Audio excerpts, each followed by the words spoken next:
Yeah. Yerp. Yeah. Yerp. Yeah. Yeah, I hear you. I'm hearing you, and I'm hearing you, which is weird. What, the music? No, I'm hearing myself twice. What's your output looking like? It could be your output. That is crazy. Whoa, wrong button.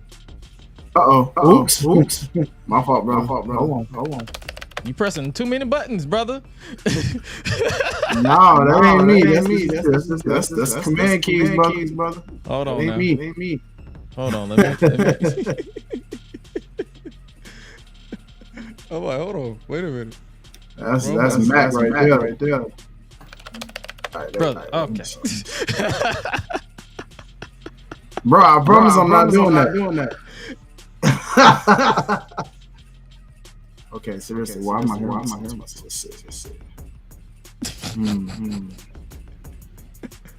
Oh, echo. Chat. No.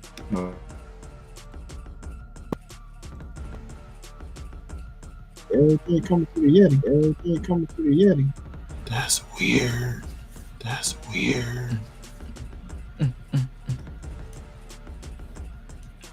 If I don't get this figured out by the time, I'll just be great. Yeah, I do. I mean, it ain't gonna bother me. But I mean, I don't hear it. It just makes you extra loud. That's it. That is really weird, bro. You probably gotta go to your actual computer and just go to change the output, because it could just be because it does that to me all the time when I used to do straight the Blue Yeti, whereas I have to change the output to match the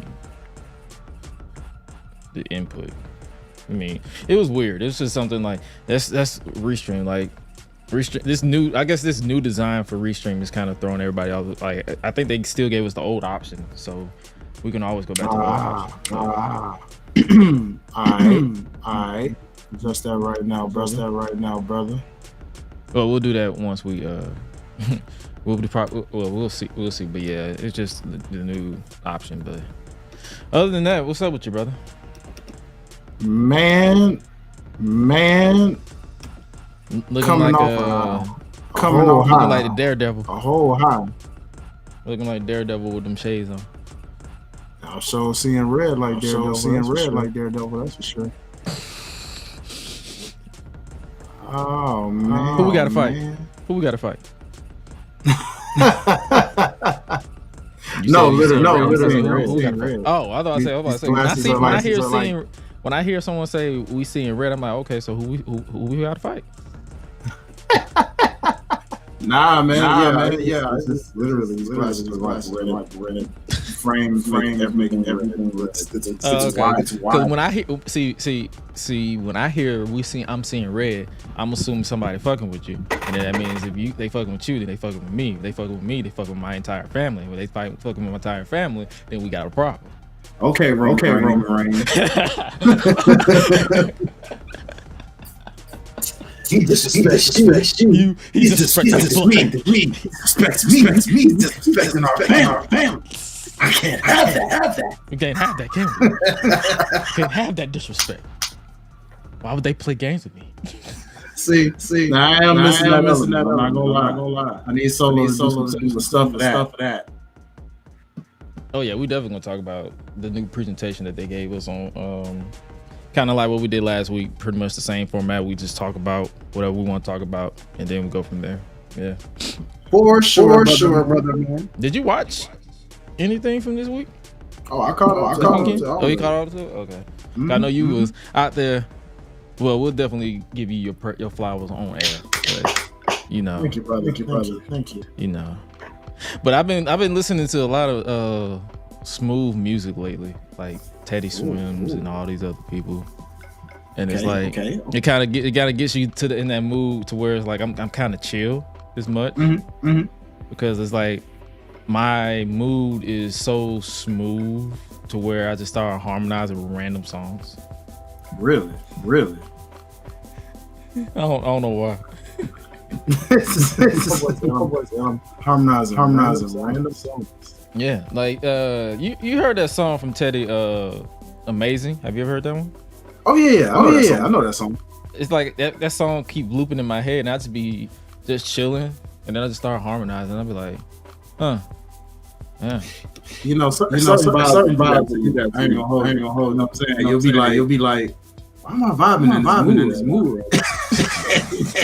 Like I ain't been in a relationship since 2015. Yeah. So like, where did this mood come from? Sometimes it just feels, man. You know, summertime a little bit. Start seeing some ladies, and you just never know. It just creep up on you a little bit. I need you to stop.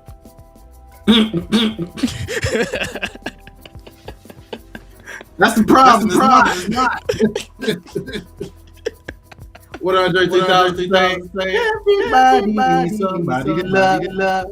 No, that's all. I don't need nobody to love right now. I need more money. well, like I said, I'm like when I was in Houston and in North Carolina, everybody was asking me like, "Are you single, ready to mingle?" I'm like, "No, I'm single, open to mingle, but I'm not looking because it's like that's not my priority at the moment."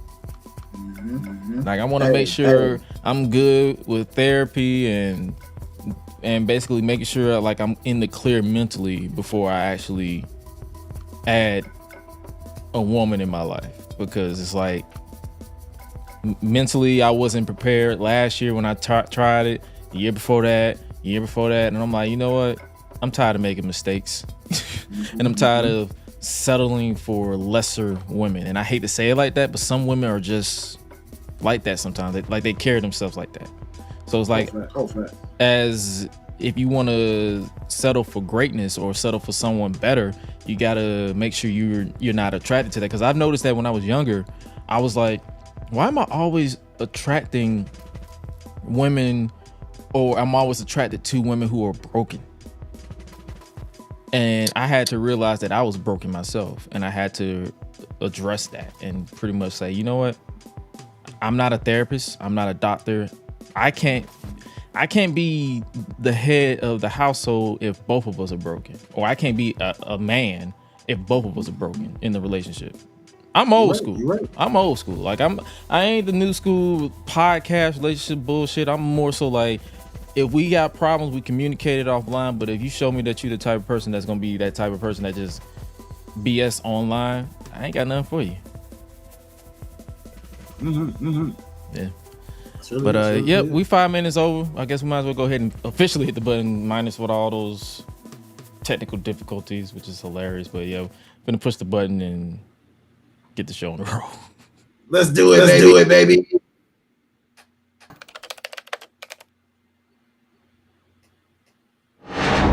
Oh yeah.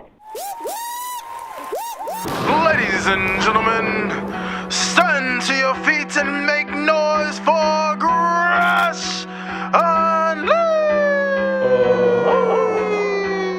Let's go! When the club go around here, I'm a cactus. Bang, bang, gang, I don't owe you jack. When I'm in the ring, it's just me and my best friends. OC cutting no slack. Hollywood Miz, you can put me on the A-list. GRESH Unleashed, better put it on your playlist. Me and my fam be ballin' like the Bruce. Fight night, baby, hard hitting like Sheamus. Family first, yes, bloodline business. Winning all the gold, look at how they witness. I was taught to be the greatest. 1,000 days I'm running, check out the book of Guinness. Coolin' with the baddies in the baddie section. Guarantee you they ain't jaded. Yellow, you baby face, I ain't feeling your gimmick. The fans think it's overrated.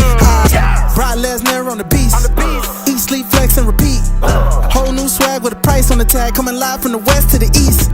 Better recognize on the mouthpiece. See the power level gotta increase. Bringing content on a daily. Feeling like GRESH Unleashed. Greetings and salutations, ladies and gentlemen, boys and girls, non-binary pals, baby mamas, baby daddies, and everybody in between. Welcome back to the GRESH Unleashed podcast. This is episode 78 of the show that brings you the good vibes as much as possible as we try to do our very best. And joining you as always is the voice that does the most, the purveyor of mischief, GRESH. And joining me is my main man, my right hand man, my partner in them, Mr. Highlight. Real, was good with your brother? Peace, Blessings, everybody. What's good? I thought you said something about P. I'm about to say what? Oh no! I make sure I thought my situation. Make sure I hold that. Nah. I did that. We good. Right.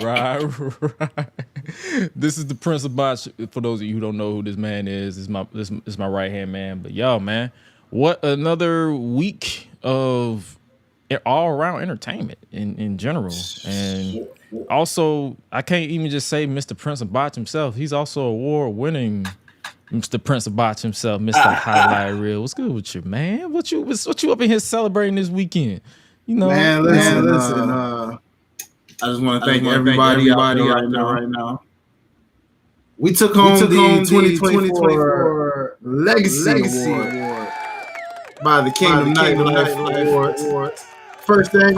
So this is a history award for your boy because I'm part of something that was the first time ever. And to be one of the first ever Legacy Award honorees is a beautiful thing. You know what I'm saying? I've been doing rap for about 10 years. So to get celebrated for my legacy is pretty dope. And as far as the actual categories guys voted for, unfortunately, I did not take any of those home. But it's all good because just to be nominated was a big. Thank y'all. Everybody who voted, and we're gonna come next year. You know what I'm saying? We take it home like 4, 5, 20 of them. Like, you know, you're gonna have a whole shelf in the back, just all that because all your hard work pays off. Because you people don't really know, but this man really puts in. He be sending me stuff that I be like, yo, that's great. That is actually great. And I purposely do not tell people what's great and what's not. Like, if it sucks, I'll be like, yo, that could have been a little bit better. Go back in the board and try this again. But I won't tell you flat out his ass because let's be real, I'm not a rapper. And I have no place to tell nobody if it sucks. But I will tell you. Well. You do on the aspect, you know, sound and audio. You know what I'm saying? And there are people who they have potential, but maybe they don't know how to mix or they don't know how to master. There's so many other elements. You may not be able to criticize them on the rap side.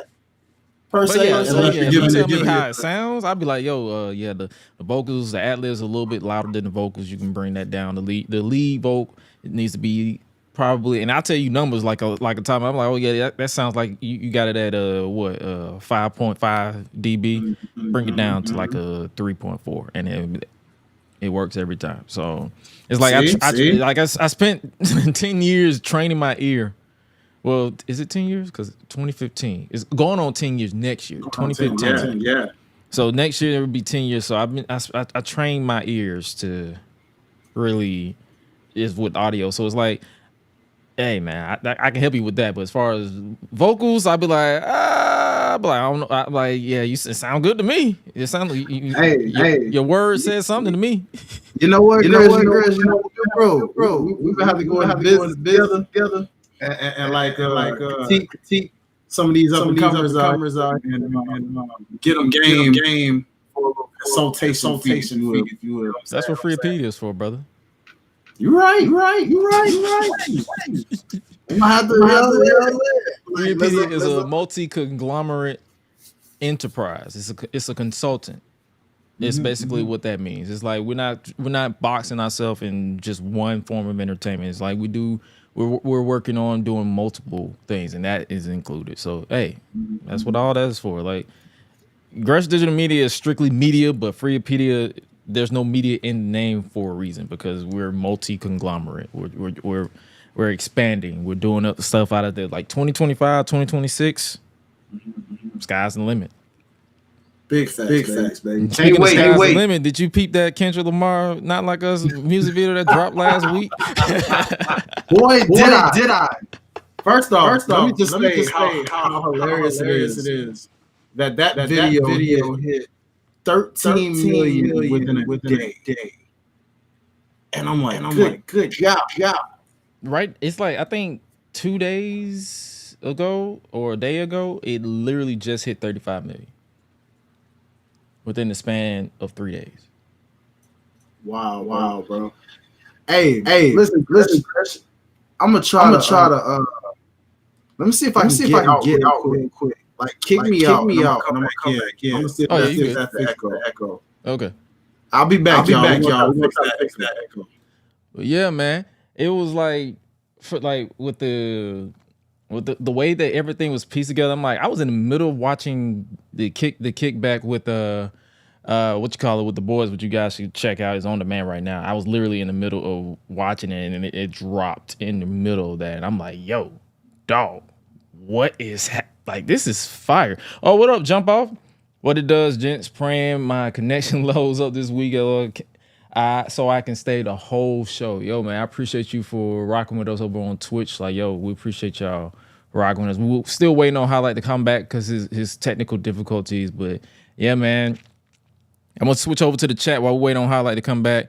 Yo, what did y'all think about the Kendrick Not Like Us music video? Like, I'm not talking about the beef. I'm talking about the production, the aesthetics, all overall, because I enjoyed it. Like, I moved on from the beef a long time ago. I'm more so about production and quality, and I feel like him and Dave Free cooked on that music video.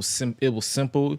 It wasn't over the top. It wasn't too crazy. Like, I enjoyed it. Yo, what up, HPC? Bad guys over on Twitch. I appreciate y'all for rocking with your boy. Highlight, you back? Let's see if you got you good on the echo. You good on the echo, brother? All right, my brother, test. Yeah, it's still there? Yeah, it's still there a little bit. I don't know where that's coming from. This is the first time this has happened. It could be your external speaker. Do you have an external speaker? I don't actually. It's usually my normal settings where I'm in through the mic. And it's coming out through the headphones. Honestly, I feel like it's a restream internet thing. So you're fine. It happens. Like, it happens often. That's what I'm saying. It's a restream thing. So does it bother you? It doesn't bother me, but I don't want it. Listeners are cool. It don't sound bad on my end. I barely hear the echo. Okay. Because I know Tristan heard it, so I just want to make sure like any listeners out here with that kind of a restream thing looks like. Yeah, but like, I barely hear it though. Okay. Well, I'll try to tone it down a little bit for y'all, man, and we'll see what happens. Oh, he said check your web browser too. It could be because sometimes I'll accidentally have the live stream, the link open, and it'll echo that way. So that could be a problem, maybe. It said Rich on Twitch said, why is Gresh in his best work polo outfit today? This is my normal attire. I dress fly every single week. So I have a white, I have a blue, I have a red, I have a blue yellow, I have a straight yellow, I have a black, multiple blacks of these same polos. Like, come on now. Get right. Come on now. Speaking of get right, that's kind of funny. We were talking about this Kendrick video too. Had a little. Did you keep a lot of the Easter eggs from that thing? Mm-hmm. That's what I was telling the chat. I was like, yo, the Easter eggs that they had in it was pretty fire to me. Like, from a production point of view, like, I pretty much checked out of the beef a long time ago. Kendrick won the beef. We moved on from that, but when it was released, I'm like, yo, the production is fire. Like, they had Kidda and his brother, Kidda the Great and his brother in there dancing. They had this woman on the cat on what was the line? What was that? The cat line? The catwalk? Oh yeah, That was too crazy. I was like, yo, this is the production is simplistic and fire at the same time. Like, I love it. Like, I feel like he took it back to where, because a lot of I remember at one point when I was working with a lot of people on music videos, they would always want to do green screen. And I feel like he did not do a lot of green screen on here. I don't know if that catwalk was a green screen or if she was legitimately walking on that. And if she was, fire, crazy, couldn't be me, fire. But it's like, I love the fact that he went back to that, and it's a lot of artists that are doing that too. Like they're relying less on the green screen and more on the community that you're trying to promote. That man had people crip walking all through, blood walking all through that movie music video. So I'm like, yo, I loved it. What you think about it? Man, I loved it, bro. Super united. Like you said, with Crips and Bloods. One of my partners, shout out to my boy Chris. He pointed out how the courthouse for one. You know what I'm saying? Compton courthouse. Front of that. Right. Mm-hmm. And then to actually like doing push-ups while in the cell block one. Mm-hmm. And literally having no sequence representing Michael Jackson. Because Drake be calling himself Mike. Well, because he's tying Mike all the time on hits. He's basically saying I'm going to pass Michael Jackson. So he's trying to act like he's better. Got you. But it's like he fashion. The DeMar DeRozan. I missed that, bro. A lot of people thought when he said, I'm glad he went home, y'all didn't give him either. People literally thought he was Derrick Rose. And then you see DeMar DeRozan in the video, and then Sis was like, duh, D Rose. It was hilarious.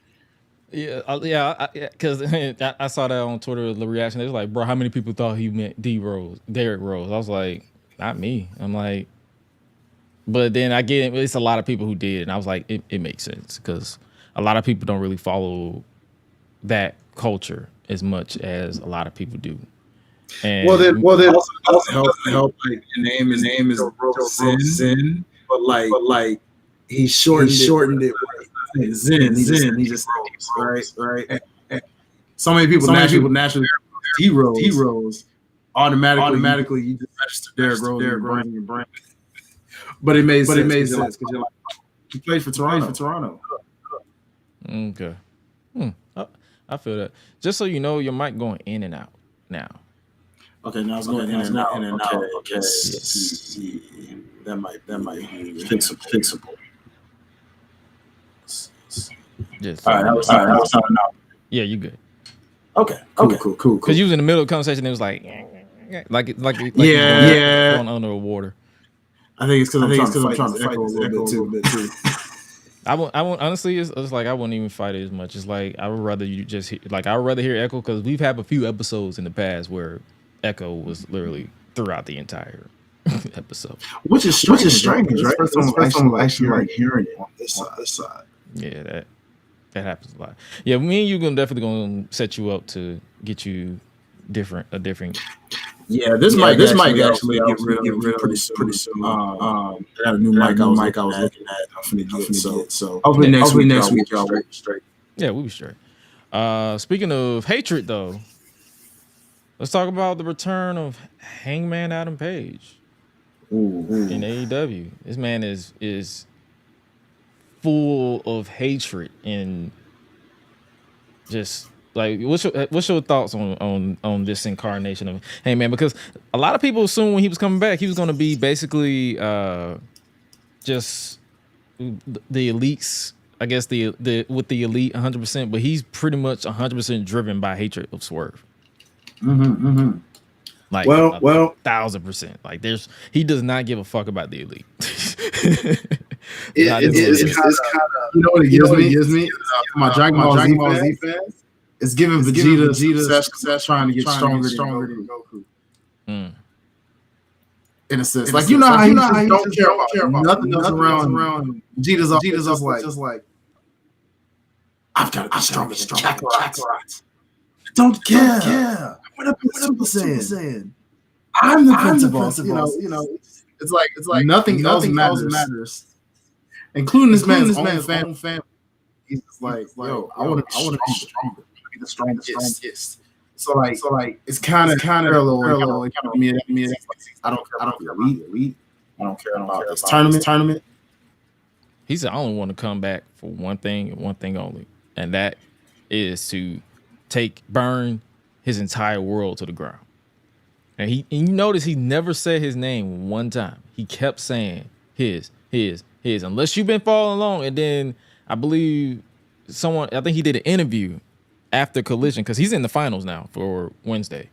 Spoiler alert for people who ain't been following along, but he's in the finals. It's gonna be him versus Bryan Danielson. He literally said, "Yo, I do not care what I have to do. I will do whatever it takes.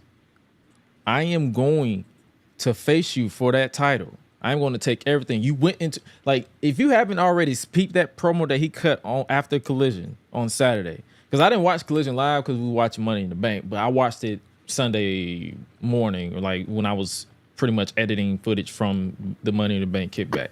And it said, he was like, "Bro, he went into my house.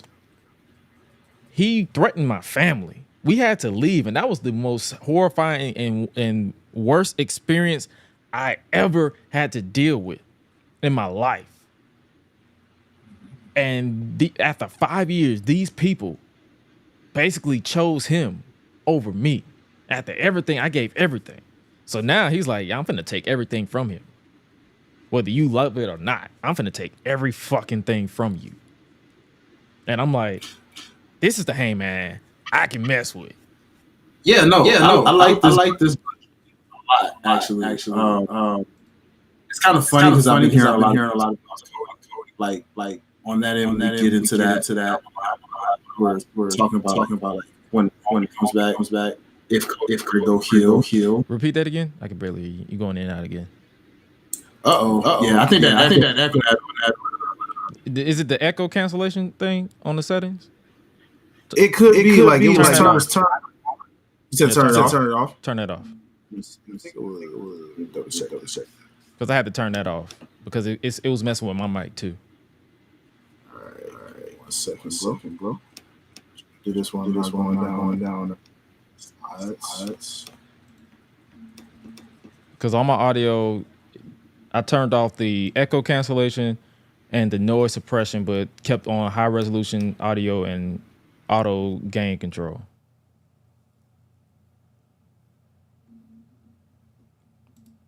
You just press the button. Did I?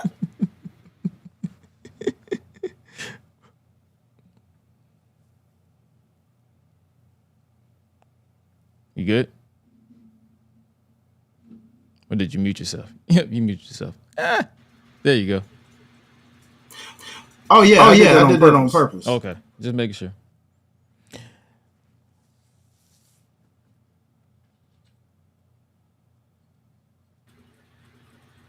Okay. There we go.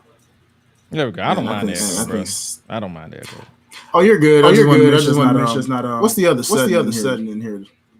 Let's see. Yeah, we're good. You're good now. Okay. Yeah, you're good now. It's just to make sure you have echo cancellation, noise suppression, stereo audio input off. Yeah, it might put a lot of that on. Yeah. There we go. There you go. Okay. All right. So what were you saying? Yeah, man. No, I was just saying. When it comes to like Cody, they were saying from what I was hearing around, like with all the We Want Roman stuff, and how he literally ended that. Like how Hangman has the same type of hate, but he's not mentioning Swerve. But you know the story and history between them, and it's like the roles have switched because at that time Swerve was the heel, Hangman was the face.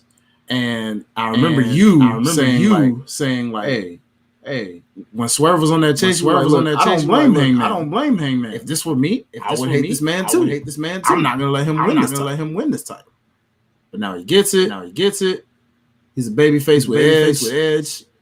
Roman comes back, automatic babyface. He's likely still gonna have his edge, just in a babyface way. What if Cody gets in his feels? And it's like, why are y'all wanting him? And I'm the guy now. Or something. Who knows, right? Let's say he's. Everybody keeps comparing him to this Homelander thing. Even though he did a commercial with promoting the boys. Exactly. Probably because he heard all the comparisons to Homelander. It felt like probably it was just right. You know, both patriotic. But nah, man. All in all, I say that to say it. I love this. We know that Brian Daniels and them are going to be yet another banger. Those two don't never not have history. Yeah, 1-1-1. Crazy, right? They've only wrestled 3 times. They had 1 draw, which was that, I believe it was the Iron Man match. Yep, it was. And then the 2 title matches. So that means one of these fools got to finally get one up on the other. That's crazy. I see Hangman winning this one. Like, I have no faith in Brian Danielson at all. I know you don't. I do not care. This man will never trick me again to believe that he will ever win that world title. Like, at this point, he will never win that world title. I do not care. Like I said, I don't care what you say. That is not happening. No. I'm sold on. Like, I just had to give our thoughts on Hangman, because that was that was he's been doing this, and then it's like him with his win over Jeff Jarrett. I'm like, bro, I'm feeling sorry for Jeff Jarrett right now. This is working. Boy, what just happened? That was me, brother. I'm sorry. Jesus Christ, brother. We live. It's okay. I know we live. I was sitting there trying to see if that was going to help, but that didn't help. No, it didn't. Prince of Botch, ladies and gentlemen. We love him, brother. It really is. I love y'all too, man. Now I'm trying to get it back. What the heck, bro?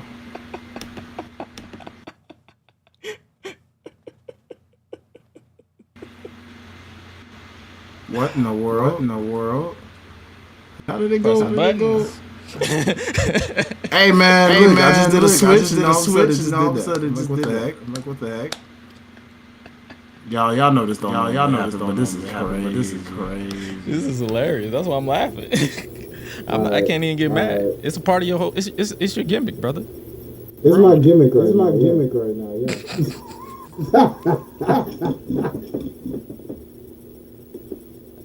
Yeah. Now you sound like you really on the water.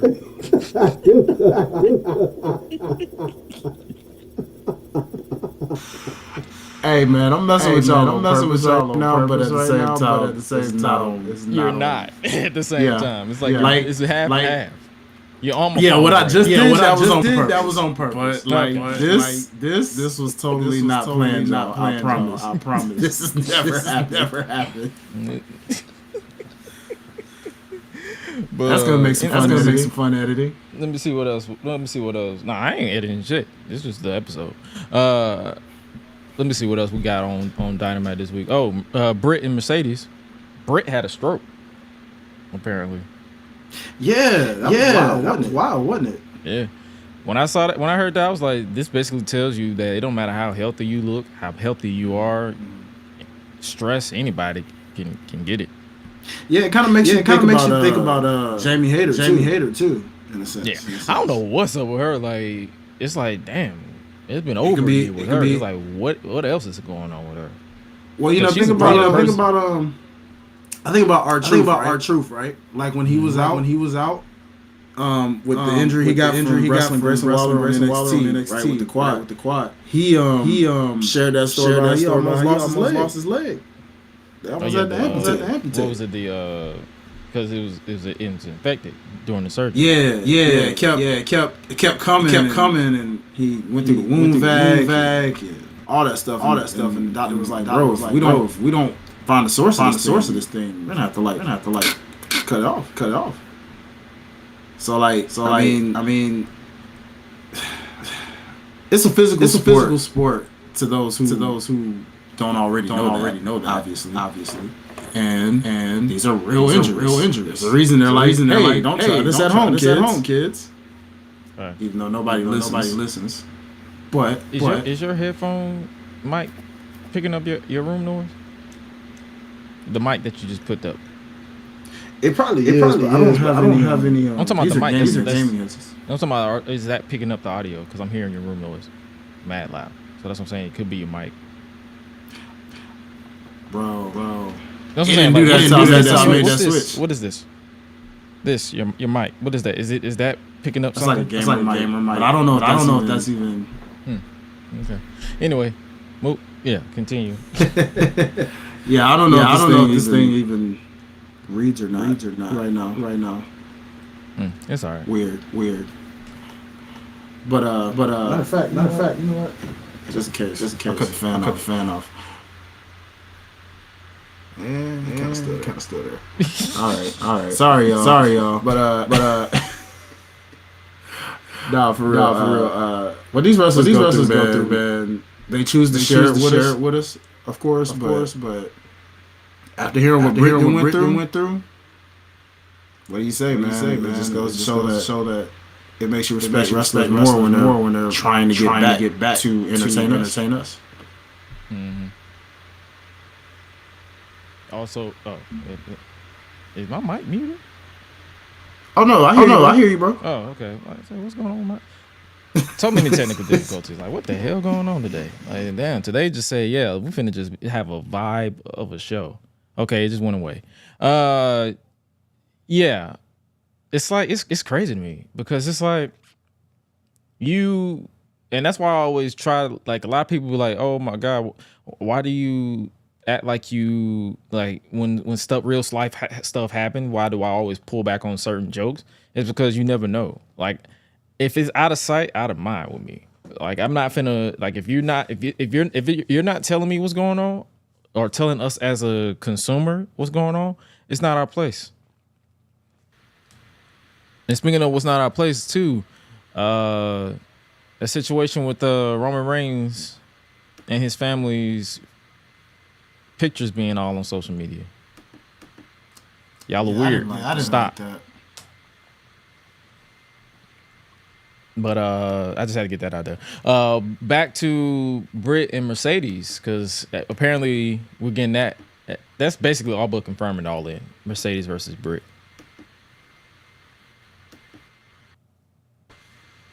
I think that's gonna be pretty dope, honestly. The promos. Well, like I said last week, it should be a mixture of both. Like Britt can probably carry promo side. Mercedes probably carries the side. Mercedes is definitely cutting a good promo now. So like the promo she cut on, I feel like she cuts better promos when she's a heel, like a full on heel. Like when she's trying to be the cookie cutter babyface, it don't really sell me. Now that's true. You're right. When she's like in her bag as a heel, her promos are better than people give credit for. Huh. You good? Cause you pausing a lot. I'm sorry. It's just my brain. Also, like you, bro. I audio catching us. I'm sitting here like trying to play with it because it's I know we're live, but it's like, hey, I'm just like, bro, what the heck? I know, bro. I'm just letting you figure it out because I'm like, I'm not gonna have a one-sided conversation if you ain't figured it out yet. Well, no, I just don't want to keep distracting everybody. So I'm like, y'all forgive me, man. It was one crazy, weird episode. On your mic, turn your game down. I did.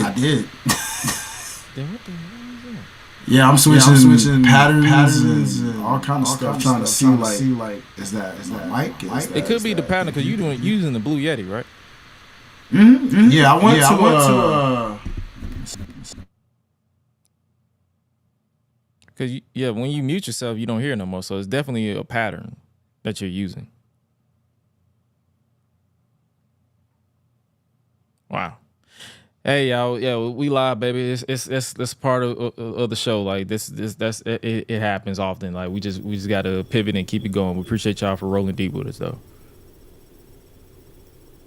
Okay, check.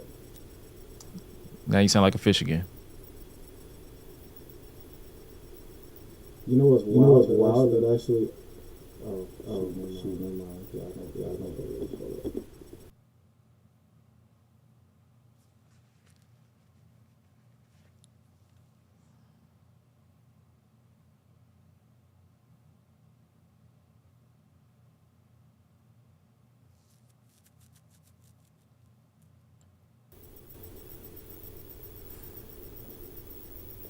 What does your default microphone sound like on your Mac?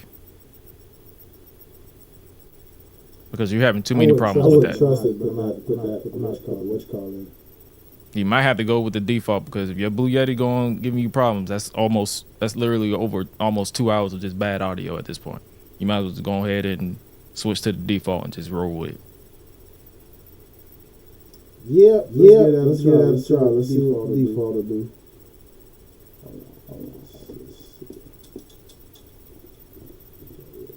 Quick.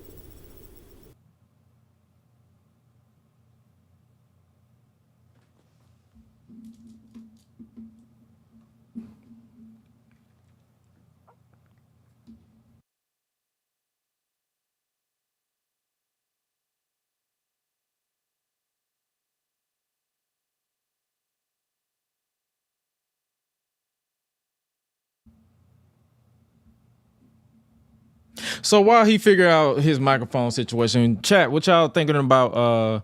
What's y'all thoughts on this? On the Mercedes and Britt Baker situation? Because I'm feeling it. I'm ready to go with the flow. I'm ready to see what they do at All In. And hey, man, they are selling me on that just by the promo alone. Like Britt being disrespected by Mercedes with basically just sitting around, basically having to get with the balloons. She basically said, "I had a stroke," and then they just dropped balloons at her feet. Like that little stuff right there is hilarious to me with AEW. So hey, man, I can appreciate little stuff like that. While Highlight figure out his mic situation, I'm gonna move on with the conversation, because one thing about us and one thing about me, I want to make sure that there's a consistent show for you guys, and I don't want to. Technical difficulties happen, but at the same time, I don't want to have an entire bad episode of this show. We are over 70 episodes deep of this podcast. Like, we're not about to start having bad judo, voodoo, whatever. I'm improvising at this point. We don't want to have no bad vibes up in here. That's all it is. Cena giving flowers to Britt as always. I see you in the chat. Like, I appreciate you, Queen B. Always rocking with your boy. I saw your message earlier. You said you want to hop on. All you got to do is say when and where, and I got you. All I got to do is send you the invite. You are one of the people I will literally just say, hey, you just say, hey, I want to hop on Tuesday. Or I want to hop on whenever. I'll be like, here's the link. Let's make it happen. I met you in Philly. We rocked it and vibed in Philly. Yo, that's how it is, and that's how it's going to be. But man, let's see what else. We got John Cena announcing his retirement tour for 2025. Money in the Bank NXT Heatwave Fallout. We just finished an episode of NXT, which was pretty much one of my favorite NXT episodes from I guess you say, a presentation point of view. Like it was a good episode. In-ring wise is always solid to standard for what it is. It's for TV shows, TV matches, whatever the case may be. But as far as from a character point of view, they got me out here sold on getting, or I should say, Lexis King's character is growing on me to the point where it's like, I never thought I would say that shit. It is growing on me.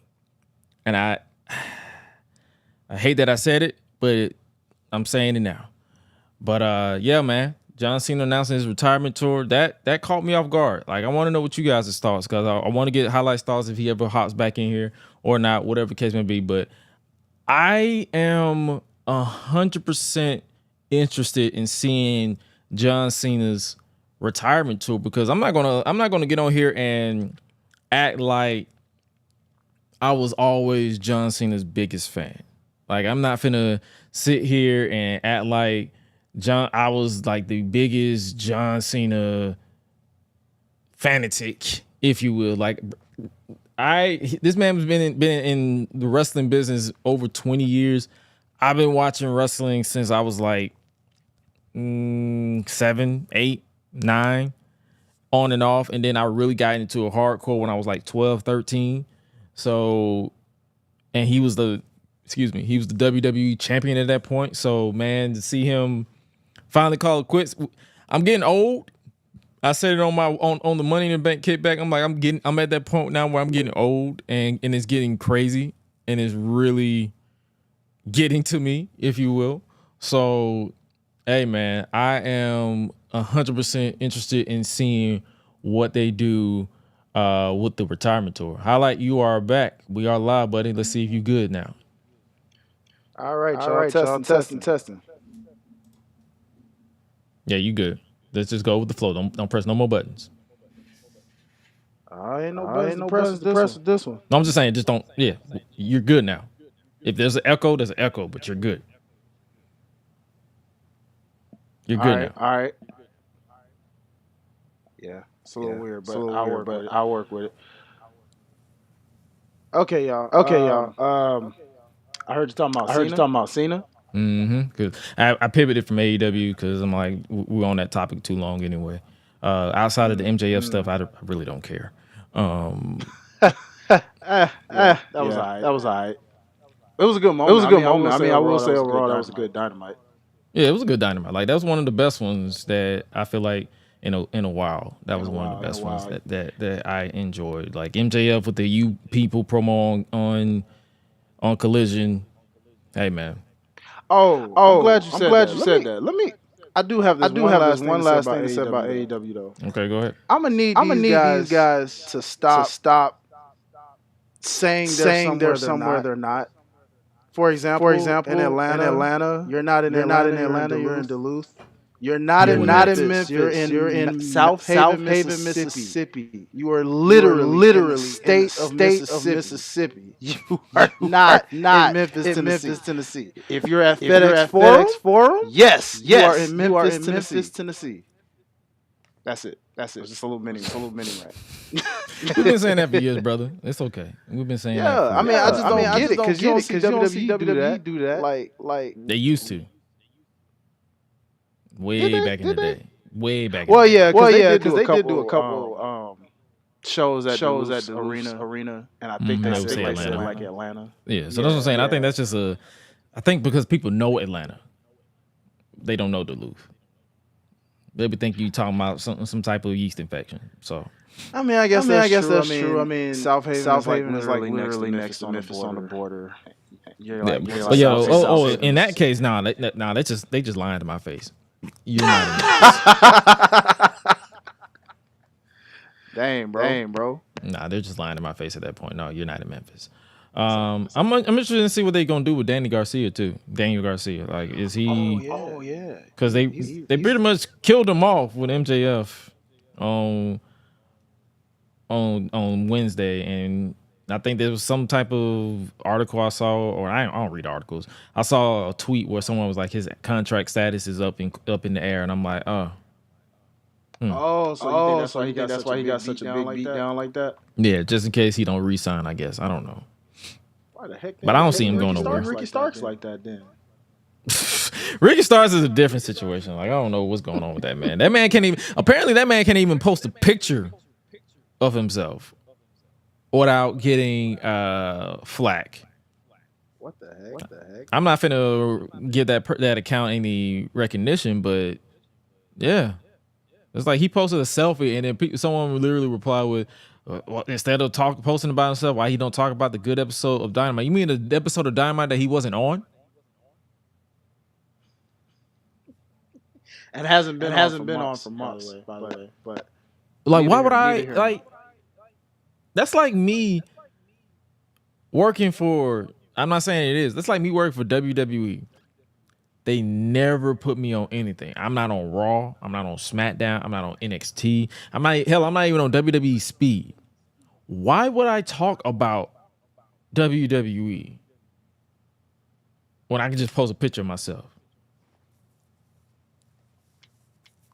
You know, it's a weird world. It's almost like it's territories again, but it's not at the same time. It's just it's territories with Twitter fingers. Like everybody got something to say on social media, no matter how stupid they sound. Yeah, pretty much. To the point where I put it in my bio, I block with the quickness. Just jokes. Hey man, Black game strong, baby. Literally. In life and online. All fact, big fact. But pivoting back to the Cena subject. Right? Yeah. Far back. I just had to mention that while I was away. But dog, that was. I'm still tripping on your reaction because that's exactly I'm thinking what everybody felt. You know, like usually when Cena comes out. Think about it. It's like a. Go ahead, bro. I'm sorry. Nah, I think my beef with my reaction was more so because he just said it. No build up, no improvisation. He just said, "I'm retired." You're right. Because he could have marked Henry that a little bit for a little sauce. He just said he went robot. He just went full robot and said, "I'm retired." It was just like, okay, guys, bye. Got me for 1 year. And I think apparently in the post conference he said I think he got up to like 35 to 40 dates. So he's not going to even be. It's not even going to be throughout the entire year. It's going to be like sporadically. I respect the Kobe feel to it. You know. When Kobe made it known like, yo, this is it for me.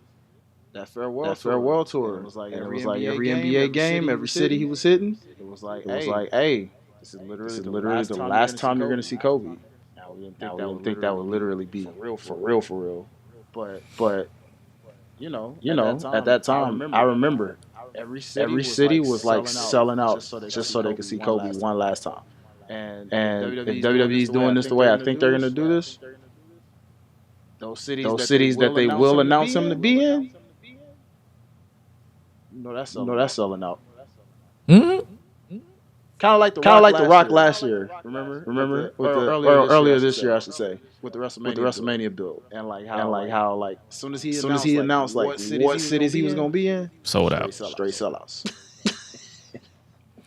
Like I said it, I think I said it on the end of his segment on the kickback. I'm like, I always had a love-hate relationship with John Cena. I'm not finna get on here and act like he was the greatest of all time. Like he is arguably the greatest of all time, depending on who you ask. In my book, he didn't start cooking until the U.S. title. He had sporadic, depending on who he faced against. Like, I can name some of his greatest matches. Him versus Umaga. Him versus Shawn Michaels. Him versus Triple H. Him versus Randy Orton. Everybody else was just like, eh.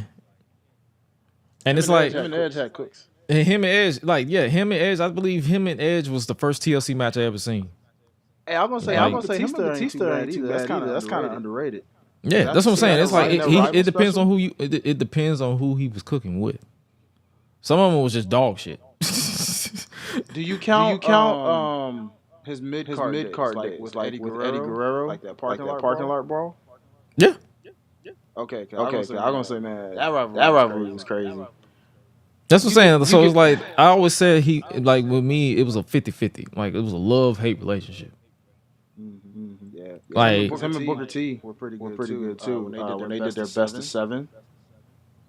Mm-hmm. Thought that was pretty good for the mid card at that time. But main event picture, I see what you mean in terms of like what are you thinking like 20 what 10ish to 20 2011. Yeah. Shout out to my boy Truth though. That might have been a one-off, but they made that work. That's what I'm saying. It's like 2011 is when he really started piquing my interest. 2010, outside of his feud with Batista, I didn't really care about him in 2010. I think it's like that's what I mean by like I can tell you the years that I really did not care about John Cena at all was literally 2009 to the 2000, the beginning of like excluding Batista, the feud with Batista early in the year, 2009 all the way to 2011. I just didn't care. Even when he main evented against the Miz, I'm just like, whatever. It's just another Super Cena thing. All right, fair point on that one. You're right. But then his feud with CM Punk, that cooked with me. What'd you feel about Punk saying he wouldn't mind running it back with him one more time? Nah. He said nah. He's like, nah, I'm good. This current version of Punk where he's likely to get injured, nah, I'm good. Cause I'm not even gonna hold you. Like this current version of John Cena, he ain't really like it will literally feel like it'll just be nostalgia. Cause he ain't really cause he's not really doing anything consistently. I could see that as a Saudi Arabia thing if they did decide to do it. I mean, sure. I'm not like known for doing that. Put it this way. I'm at that point now where I kind of already written John Cena off as retired before announcing his retirement tour. So if he has a couple of matches like against your Randy Ortons or you see him Punk, I would say Edge, but he's in AEW, so that's not happening. I would not be like, oh my God, this shit is ass. It's more so like it's kind of like this final year of John Cena in WWE, in my mind, will be kind of like how I wrote off Adam Copeland's run in AEW. It's just vibes. Mm-hmm. Like I'm not gonna be that type of guy like, oh my God, this ass. I'm like, it happens. Like if something bad happens with John Cena, it's like you know how matches like bad things happen. Not saying it is, but like bad things happen. I'm not gonna be on here and be like, oh my God, this is tarnishing his legacy. His legacy is already solidified to me. Big facts. We see it in the NFL, the NBA, any sport really. If you've already won your championships, you know you're a certified Hall of Famer. So what if you like Jordan, Michael Jordan, how everybody likes to talk about the Wizards version. So what? That man had already proved himself by that point, and he was still putting buckets on folks. It didn't matter. So yeah. This is John Cena in his final year with. He's in his Wizards year. Let's put it that. Mm-hmm.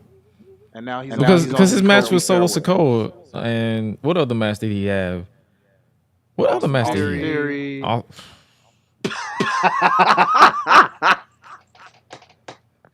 That's all I need right now. Right there. That reaction. See that chat? That reaction right there. Did nothing for either one of them. If the commentary then repeatedly tell me that he beat John Cena, I would have like I wouldn't have remembered. And that was just last year. It was. And it's funny because he literally said that leading up to the build. He's like, you win? So what?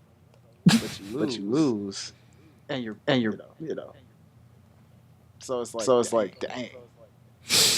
And the match itself was so half-assed. That's what I was like, dog. I know, bro. I remember us during that WrestleMania, and we were kind of just like, because we did a review for that, didn't we? We did, and I think we had like a little somehow like watch party or something. It was, bro. Yeah, we was in Discord because this was before we started streaming the reactions to it. But yeah. That thing was like, ugh. But I mean. Salute to a legacy. Maybe it's time to drop a little John Cena freestyle on him then. Oh yeah, you did send me that, didn't you? Yeah. I'll put that in the queue. I'll put that up in the queue because I forgot. I just thought about it when I realized. I was like, wait a minute. That is something we kind of had. It's literally been sitting in the vault for like 2 years. So it's like, might as well just drop it. Like, I'll drop it. I'll probably try to finish and drop it next week. Because I genuinely forgot. Damn.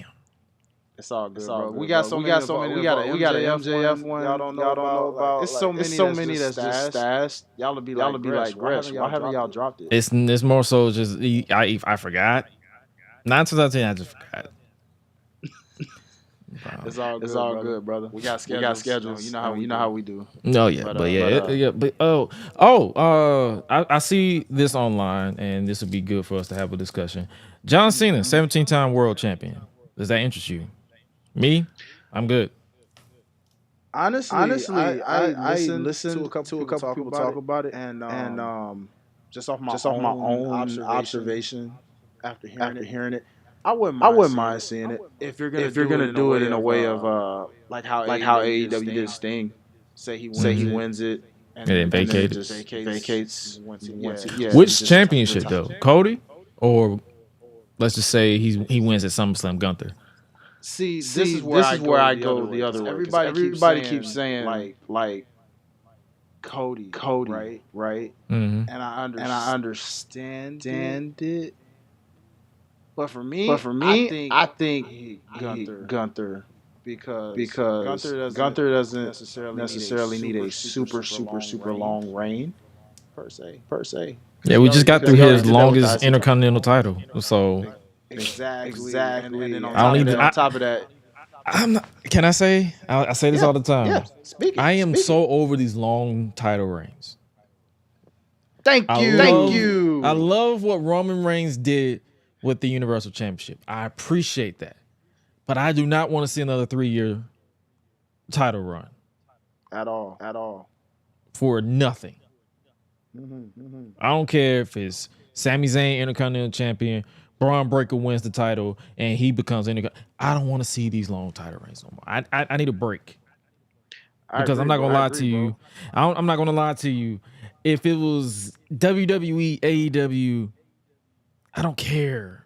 WWE, AEW, MLW, TNA, I don't care. I'm over these long title reigns. You're right, because I mean, since you broke it down with promotions like that, you do see it across all the promotions. Like, remember at one point AEW was literally like, I feel like MJF wasn't he like champion for over a year?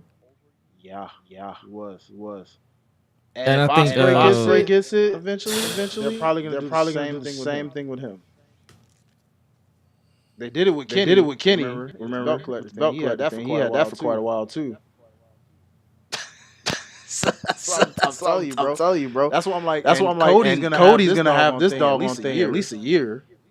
And honestly, I'm gonna tell you right now, I feel like he should drop that at like Survivor Series. Even though I know he's gonna keep it to WrestleMania, but it's like, I agree. If you look at that SmackDown roster, who is going to take that title from him? That's going to be interesting. He already made AJ Styles quit. Yeah, that he did. But we could get the Tribal Chief, Solo Sikoa.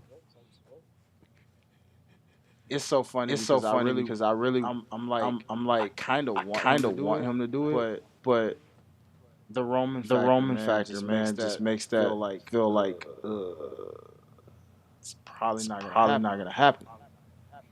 Speaking of Solo Sikoa, you saw that promo. I did, bro. And man literally called out Roman. It's like, yo, you was too weak to hold up your legacy, the legacy of this family. So I'm the tribal chief now, not because I want to, but because the family needs it. And it's funny because he only said what his facial expressions was saying since last year's Money in the Bank. Remember when he couldn't keep the Usos down for the count, and he looked at him like, "Are you crying?" Pay attention to the details, people. That's why it's like crapping on this solo quote unquote team move bloodline. Y'all keep calling it. Pay attention, bro. Solo's expressions. And what cracks me up about this whole, like, people saying Solo's not good at his job, is like, if he wasn't, don't you think WWE would have dropped him already, or did a reversal to where he's not the real tribal chief? Jacob Fatu will be the tribal chief. Because let's keep it stacked. Jacob, especially at Money in the Bank, was cooking this weekend. Oh yeah. He stands out, and that's a good thing. Like, I hate when people be like, Jacob is by default has more aura than Solo Sikoa. Ain't that a good thing? Like, you don't want nobody to be stood up. Solo has his own aura. Jacob has more, and that is perfectly fine. It really is, bro.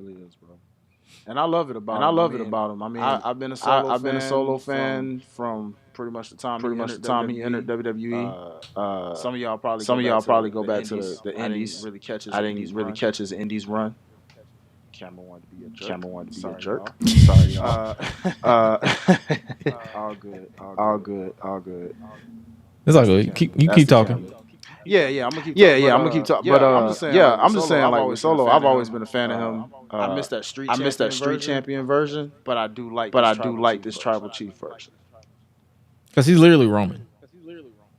Oh no, yeah, I was just about to say that. I noticed that at Money in the Bank. He was acting just like Roman. Like, oh yeah, I'm finna fight. Nah, I'm good. You get in here. And not even just that. Like when they kicked Paul out, and he's literally, because you know when Roman, he absorbs the crowd reaction, and then he walks to the left, and he was like, Madison Square Garden. Acknowledge me. I'm like, you copying this man's whole fucking flow. Word for word, bar. And the one thing I love about this Solo version, though, he's smooth with it. Like, he's calm. Like, people expect him to have this growling power that Roman has. No. He will literally be coming off as a pretender if he did everything that Roman did. Like, try to sound like him. But he's like, I'm going to do everything Roman does, but I'm going to talk how I talk. Because he's a soft-spoken individual. He's like the he's literally to the Suge Marvel Knight. fans. To the Marvel fans. He is Suge Knight. He is Suge Knight. Literally. Literally. But to the Marvel fans, he's agent. He's agent. U.S. agent. Like literally carbon copy of Captain America, who doesn't have the exact abilities, but keeps thinking that he's Captain America because he's the replacement. And if you saw Falcon and Winter Soldier, y'all, then you definitely know what I'm talking about on that. I saw a review of it. It's all good. You didn't miss much outside of the speech that Anthony Mackie's character gave. Oh, okay. That's one thing I've noticed about me consuming a lot of products now. It's like I don't watch stuff anymore. Yeah, I just watch people. I just wait for people to review, and I be like, oh, okay. So I ain't missed nothing. Cool. I'm like that with some things. There are some stuff I probably want to watch myself. But you're right. I do the same thing, bro. But man, I'm Bloodline won on Sunday, and Cody got pinned. Like I said, I was like, bro, Cody's getting pinned. I ain't gonna lie. I thought it was gonna be KO or even Randy. The fact that Cody actually took that pin. It makes sense. I'm mad at it. So I literally said that's your SummerSlam match. That there it is. And people like, we want Roman. Roman is going to return at SummerSlam. That's gonna be interesting too, because we've already seen one return that we'll get into. Unless you want to segue, you just let me know. No, we can segue. We're done with that. Like that's like segue right to the next one, and that is the return of Mommy, Rhea Ripley. Here's what's funny about this. I'm sure I meant to text you that night because I was like, I know you called it much like everybody else probably called it. The moment that phone call from Damian Priest came, and the way he smiled. As soon as he said, "Where you at?" I was like, "Yep, that's Rhea." I was like, "Yep, she back." Yep, that's Rhea. And they really confirmed it the moment they like, "Oh yeah, tonight's main event." Oh, it's main event. Yeah, she back. That's all I need. I'm like, that's all I needed. That's all I need to know. I was like, yep, that's that. Like, and it's like, and then when I think after he got caught, literally with his leg up, and Damian and everyone, they was like, yeah, I'm gonna keep that phone call to myself. I'm gonna let him find out. Yeah, because when he's gonna find out anyway, I was like, oh, she's definitely back. Now, are you a fan of this? Because I know a lot of people. I see mixed reaction. They would have rather just have her just come back. But then again, I feel like when you listen to the crowd, a lot of the crowd didn't even catch it. That who he was talking about. So I feel like only us online caught it, because when he said that conversation and said this, nobody reacted, and they had the crowd live. Well, think about it. Because we've been to those live shows. Sometimes you pay attention. Sometimes even if we pay attention, Fans could be on their phone. They could be talking with their friends, family, whatever, until the next person's music hits, right, or whatever. So they heard it. I'm sure, but they probably weren't really paying attention. Some of them. And that's cool. But that's cool because that's organic reaction. Yeah. And Dom finally wanting. You said what? Go ahead, bro. Sorry, go ahead, bro. I'll save it for after. I'm about to say Dom finally folded. Did he really? Brother. He did. He finally listen. He finally. First of all, he said tendies. Like, bro, you're an adult. Do not say tendies. Yeah. I'm glad you called that. I was like nuggets or tendies. I like tendies. Four? I'm like tendies. No, sir. I literally asked him. I said, bro, did you just say tendies? Are we talking about the same thing, brother? Maybe you was talking about something else. Couldn't have been talking about chicken. He like, nah, it's like chicken. He's like nuggets, tendies. I was like, sir? I got you. I'm like, dang. Live. I think she had a crop top that was like, I can change him or something. That girl. Listen. Watch out. Bill Bev tried to tell y'all. That girl is poison. Well, to be fair, he said don't trust a big button to smile. Well, she got the smile down pat. That's where it stops. That's where it stops. It ain't like Naomi. That's where it stops. The smile. That's all she got. Hey man. She worked with what she got. She worked with what she got. No, I'm not gonna say nothing more because every time I say something, niggas want to take me serious and they want to try to correct me like I'm a child. No, bitch, I'm gonna block you. But no, there's nothing back there but hopes and dreams. Hey. And a side of thigh. No argument given, brother. Hey. To each his own. Oh, you see something back there? That's all I can say. A little something. I if I were a single individual, I could work with it. You know, but I'll just leave it at that. Hey sis, you see he tried to detour. I understand. He like, hold on now. Whoa. He like, wait a minute, my lady listens to this show. Let me stop. That's why the keyword is if, you know, hypothetical, you know, like. See, I'm the single one on this show.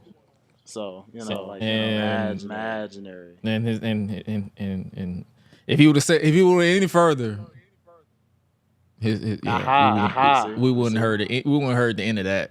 I almost set him up. My bad. He did. You funny, man. But, I was like, wait a minute. I just thought, as soon as I said that, I was like, wait a minute. Hold on. I just set him up. Let me pivot. Let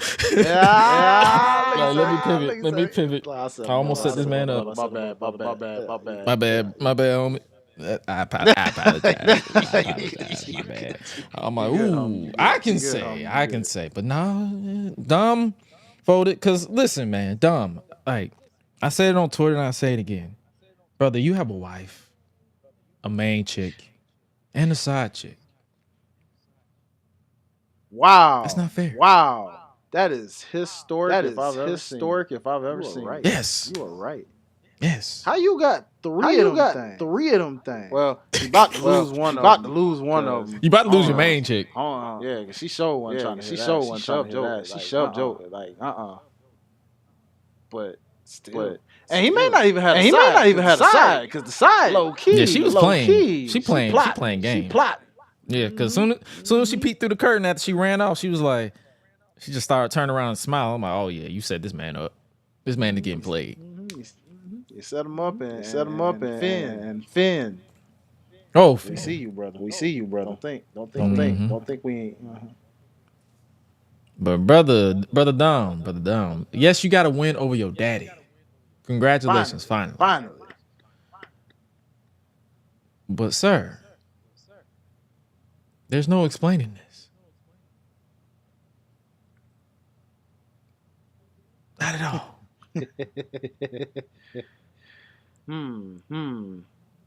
Not in the slightest. To be fair, she jumped on him, and they fell over. You know, she is kind of thicker than he is. You know, it's just the momentum. You know, she's what? She's thicker than he is. She's definitely thicker than him.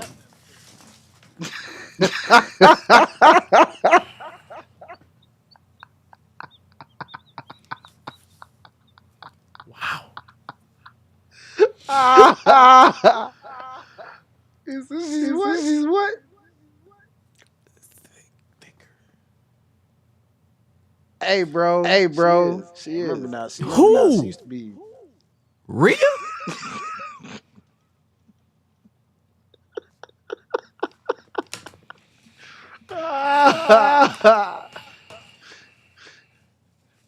Hey man, you know. Hey. She's got more mass than he does. She's tiny. She's the same size as AJ Lee. that Like, what mass are we looking at? What mass? What depth are we looking at? Pull that picture back. There is barely, brother. Pull that picture back. That's not mass, brother. Bro. More weight than he do. Bro, no. What a dog. Like 100 pounds? No. No. 150. He a buck 50. No. 200 flat. And how heavy do you think Olivia Morgan is? Buck 10, buck 20, maybe. Now do the math.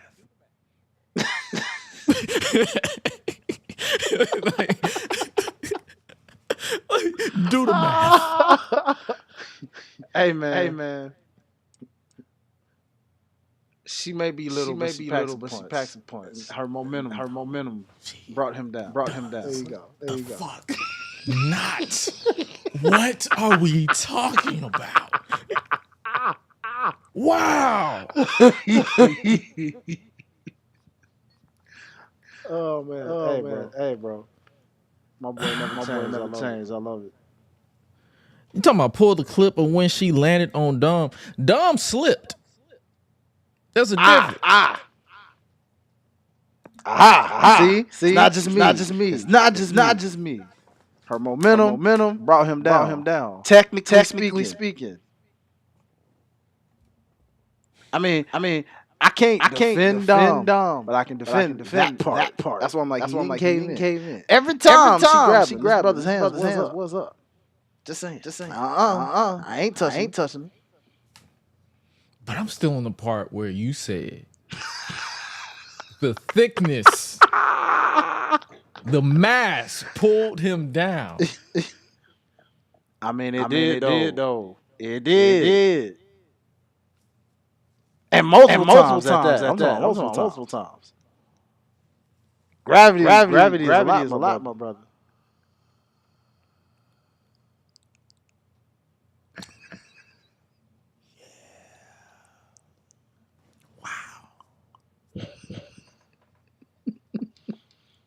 Yeah.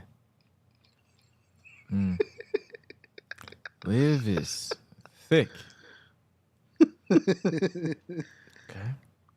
I mean, you know, thicker than she used to be. Nigga, she's thicker than Rio. Liv ain't thick, bruh. Why is that? You see, it's not just me. You see, it's not just me. Why is it It's not just me, bro. Do you remember Liv what she used to look like? She wasn't thick then. She's a lot thicker now. Who is that? Oh my god! Oh my god! Wow! I don't know how my bro got stuck on this, y'all, but it's hilarious. Wow! Who is that? I am sober. Are y'all high? Is the question. Hey, Chad, I appreciate y'all because it ain't just me. So I'm glad to see. I'm not crazy here. Man, I'm crazy, but I ain't that crazy. Like, I'm just saying. She was way skinnier in her NXT days, bro. Like Carmella level.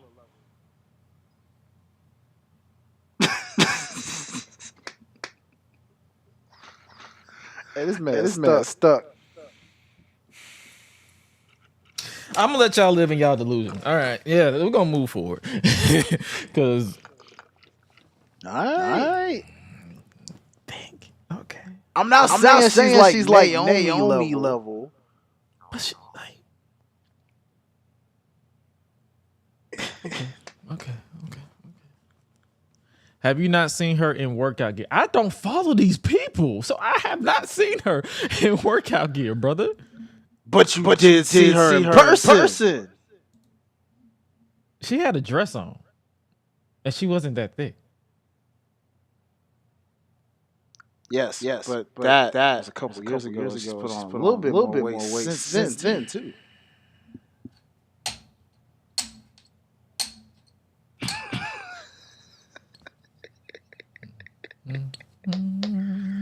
Yeah. You know. Hey. All right. I'll rest my case. All right. I trust you. See, he's saying that, y'all. Look at his face. Just saying I know my brother, man. Come on. I trust you. Yeah. I know my brother, man. It's cool, bro. Let's transition. It's all good. Mommy's back. I'll tell you what. I'll ask you this to bring you back. I'll ask you this. Do you think Roman's pop will surpass that? Oh yeah, for sure. Granted, is too hated. Solo is too hated. Which means he's doing his job correctly, as we mentioned last week for one. But also, if it's SummerSlam, that means Cleveland, which means stadium, which is obviously bigger than an arena. True. So there's that. And then it's WWE.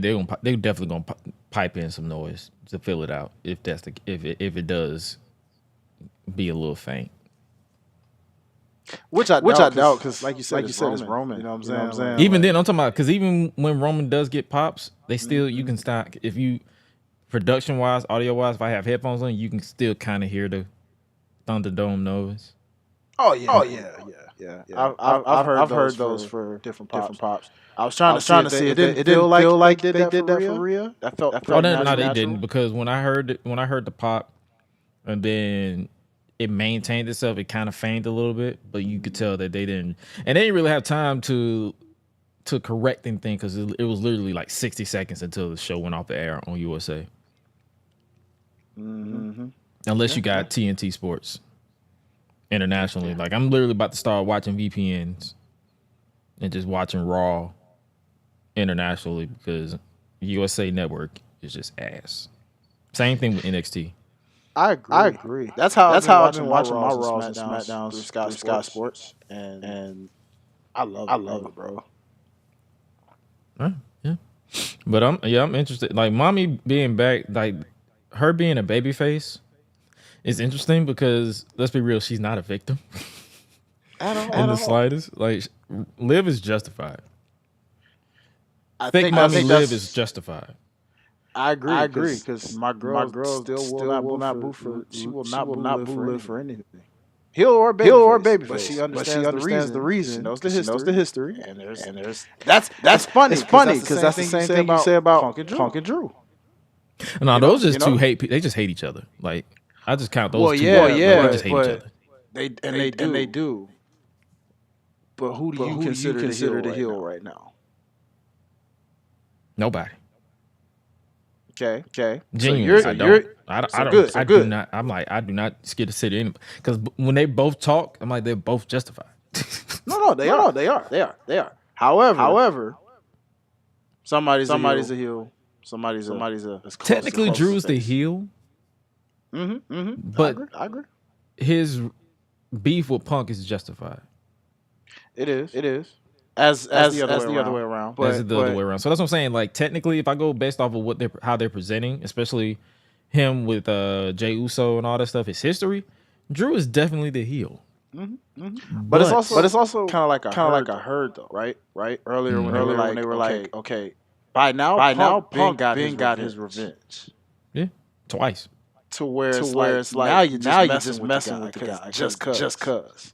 No, he said it. He said, "Bro, as long as I have breath in my body, you're never going to be world champion." Ain't that funny how things come full circle? Because that's exactly what he said about Jey Uso, ain't it?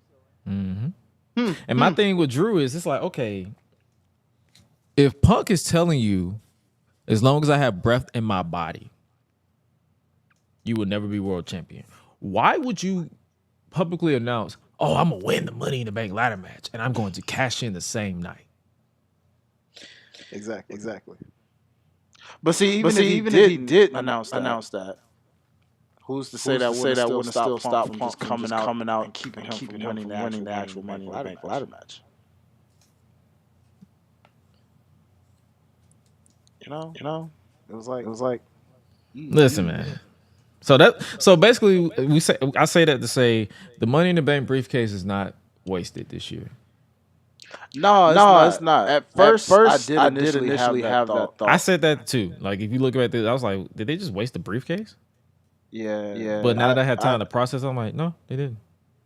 Yeah, because shout out to the homie Haven Rain when she kind of broke it down. That helped me also realize some things. Because like you look at, you're not gonna cash on Cody, and once Gunther gets that thing, you're not getting that. You're not getting exactly. Not within that year time.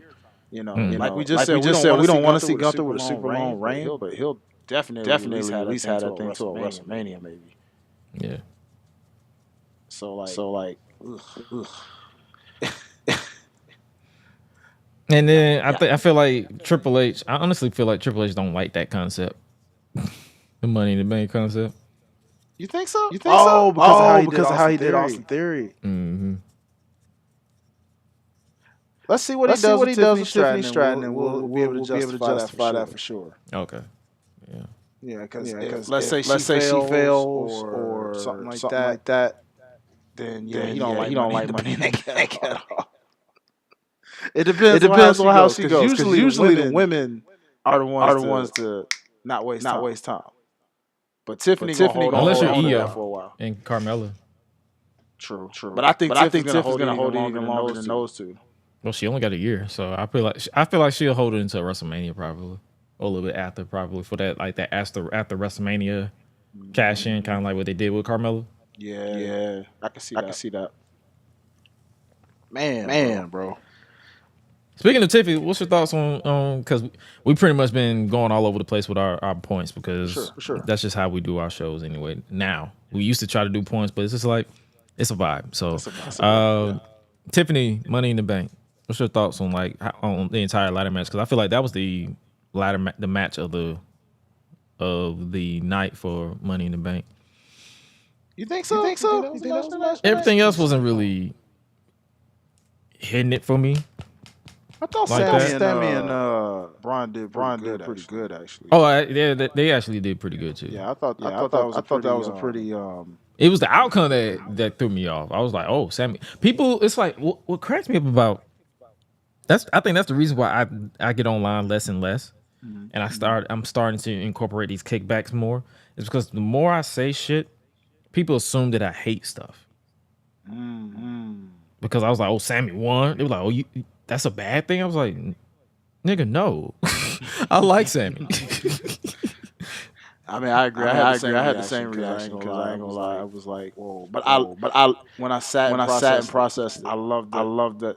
it's the underdog Sammy we got from NXT, but elevated. Like it's like a blend of he's smarter, and it's like a Mick Foley thing, except not as hardcore. But you know how Mick Foley just would not stay down. Mm-hmm. I like that about Sammy and how they're presenting this version of him. Like you can spear me to death. You can do this to me, that to me. I'm still here, and still ready to fight the next person. To beat a Bronson Reed, to beat guys twice his size, right? Mm-hmm. To beat Gunther, you know what I'm saying? Like, it's just showing like he'll be a dangerous man to Gunther. Eventually, if he gets into that title picture once he drops this. Yeah, because I feel like that's pretty much what they're doing. They're pretty much building Sammy up to drop the title, and then because they pretty much set up the Intercontinental feud when he does do it, because you got the inclusion of Dragunov. And you got probably the inclusion, I feel like, of Jey Uso. Like, Jey needs to win that singles title. There's so many people on Raw right now that needs to win the singles title. Like, I understand the whole bloodline thing, but I still am in the minority where I feel like Jey does not need to be in the bloodline storyline anytime soon. I agree. I'm right there with you. We both in that minority because that's regressing. Like, I understand people miss the Usos, but it's like, you really want this man to regress. Yeah. Because that's for the sake of a short term. That's a one match, sure, but like a full on, let's just reunite the Usos. Like, you want both of them to regress? Because let's be real, I am interested in the goofy version of Jimmy Uso as a babyface now. To see what he can evolve with that character that he was cooking up in the bloodline now that he's out. Yeah, I agree. They finally gave him a personality. And honestly, if he might reinvent himself in a way where he still got an ounce of the goofy, but he knows how to get more serious or something. Like don't be surprised. He might come back with like some kind of lone wolf like personality or something. Just never know. Yeah, because when I think of these two, I think of like the Ninja Turtles for a second. I know it's only two of them, but like hear me out. Like how Raphael. There's a lot of them. It's Samoans we talking about. True. What I'm saying was my Ninja Turtle reference, right? But y'all know how Raphael is. He's got that persona where he's I forget the name of it off top, but y'all know who I'm talking about. Where he kind of went rogue and go save the world on his own kind of thing. And then Michelangelo, we know that storyline lies Ronin. How once he got that after losing his three brothers and Master Splinter, Michelangelo all of a sudden the one that you knew, he was no longer that Michelangelo. He was 10 times more badass. Imagine that for a Jimmy Uso. Like when he comes back, he's a little more aggressive than he was. But again, still has that comedic like feel to him. Oh, my mic play out, y'all? You good? Oh, wow. I think that was me. Was it? Because I turned echo cancellation off. And when I turned it back on, it stopped. You mean the whole time, bro? I'm sitting there playing with my mic and that was you? Bro, what? I just pressed the button. I was like, hold on now. Because I was about to say I was hearing some slight echo from you. All right, so we're good now. Gonna say, wow. Wow, people. Wow. So basically, never turn that off. Never turn that off. Yeah. All right, wow. So we're good. What was you saying? Well, people, sorry about that. We got it figured out at least. Halfway through the show, but it's all good. Yeah. We still vibing, baby. But all I was going to say without going too far off in like a blab, really basically just imagine Jimmy coming back with like a serious Rogue One kind of like personality where it's not quite what his brother's doing. It's like his own thing, but there's still some goofy element to it. So, but he knows how to also flip the switch and actually be more serious. Because the last installment, we wanted him to be more serious, and he showed some elements of it, but only when it came to his brother. But when he was in the bloodline, even then, he wasn't really 100% serious. Exactly. So just imagine now that he's at time. Got you. I'm like, bro, your eyes. Exactly. Exactly. So imagine while he's away, imagine him taking all that time to sit there. Like, just imagine he's away. He's watching the bloodline. He's watching his little brother act like he the head of the table. Then, now he's saying, okay, Tama beat me down to get in. Tongaloa, he ain't even acknowledging. He's just looking at it as that's supposed to be your version of me, really, just a background guy or something, right? And then Literally seeing Jacob and being like, "Oh, that's cuz." Wow, all right. So now he develops his persona of I'm finna be like a. Imagine him saying, "I'm gonna be the person that single handedly takes y'all down one by one or something." I don't know, like in some kind of like a anti-hero kind of thing, in a sense. I feel like he should go based off of his theme song. Yeah, exactly. Go based off his theme song. That's I was perfect born way to put it. king. I ran with the pack. Mm-hmm.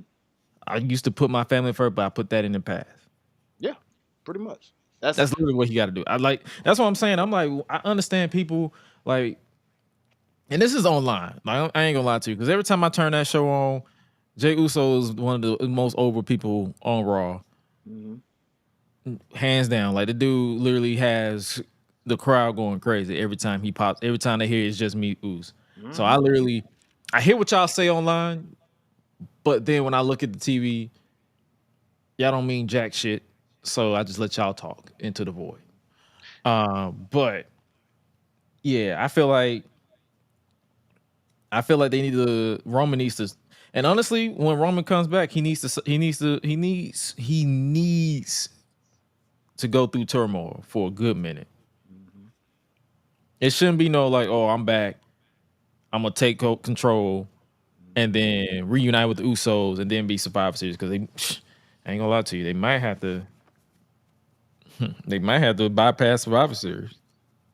They might. Like, we were hoping that we might see that Civil War happen then. We still could, but like I said, you're right. It could just, maybe it's a WrestleMania thing. Maybe it's a little after WrestleMania. Who knows? You just don't know. But, yeah, all we up here is just predicting. Oh, hey. No, Bad Blood's before Survivor Series, so never mind. That's October. I was gonna say, yeah. Honestly, that could be. Honestly, that's what I'm saying. That could be. Bad Blood could be where Solo solidifies himself as the tribal chief. And then Roman has to. That's what I'm saying. I feel like when Roman comes back, he shouldn't automatically go straight for help. Mm-hmm. He should go through some. He needs to go through some shit. I will say this every single week until that man come back, and I will still say it when that man comes back. Mm-hmm. He needs to go through it. I agree. I totally agree. Speaking of which, I got a little something to say while we were just on that subject of Bad Blood for a second, brother. Mm-hmm. Clip this, actually, because this is a public service announcement. I'm actually going to probably take the glasses off for this one. Hey, Atlanta, let me talk to you for a second. Let me talk to you. Yeah. And I wasn't even trying to do that, but still. For real, though.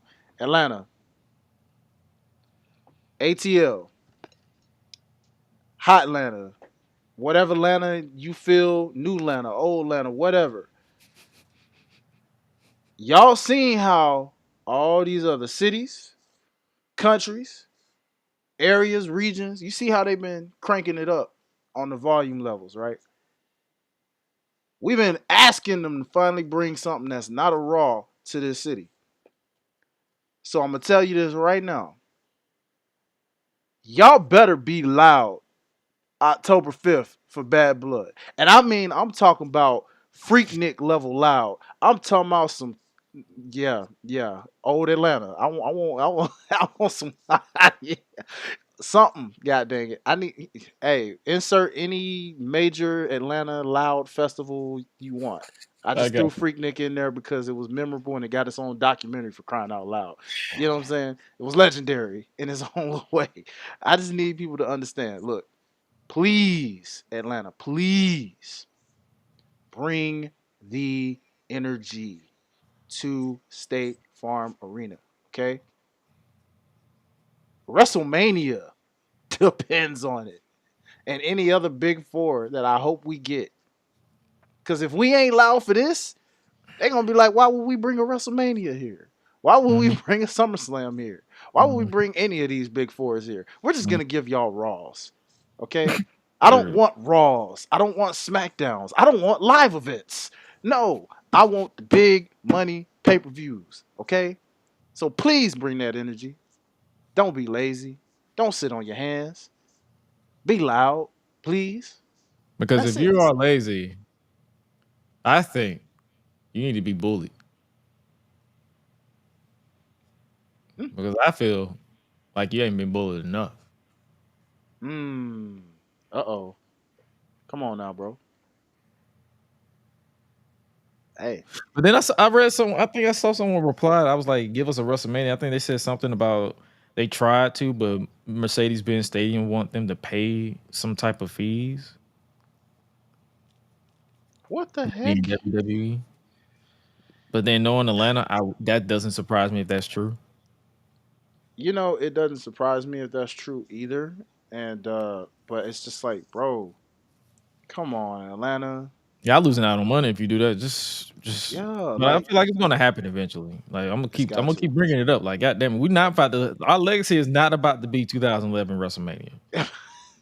That is not for real.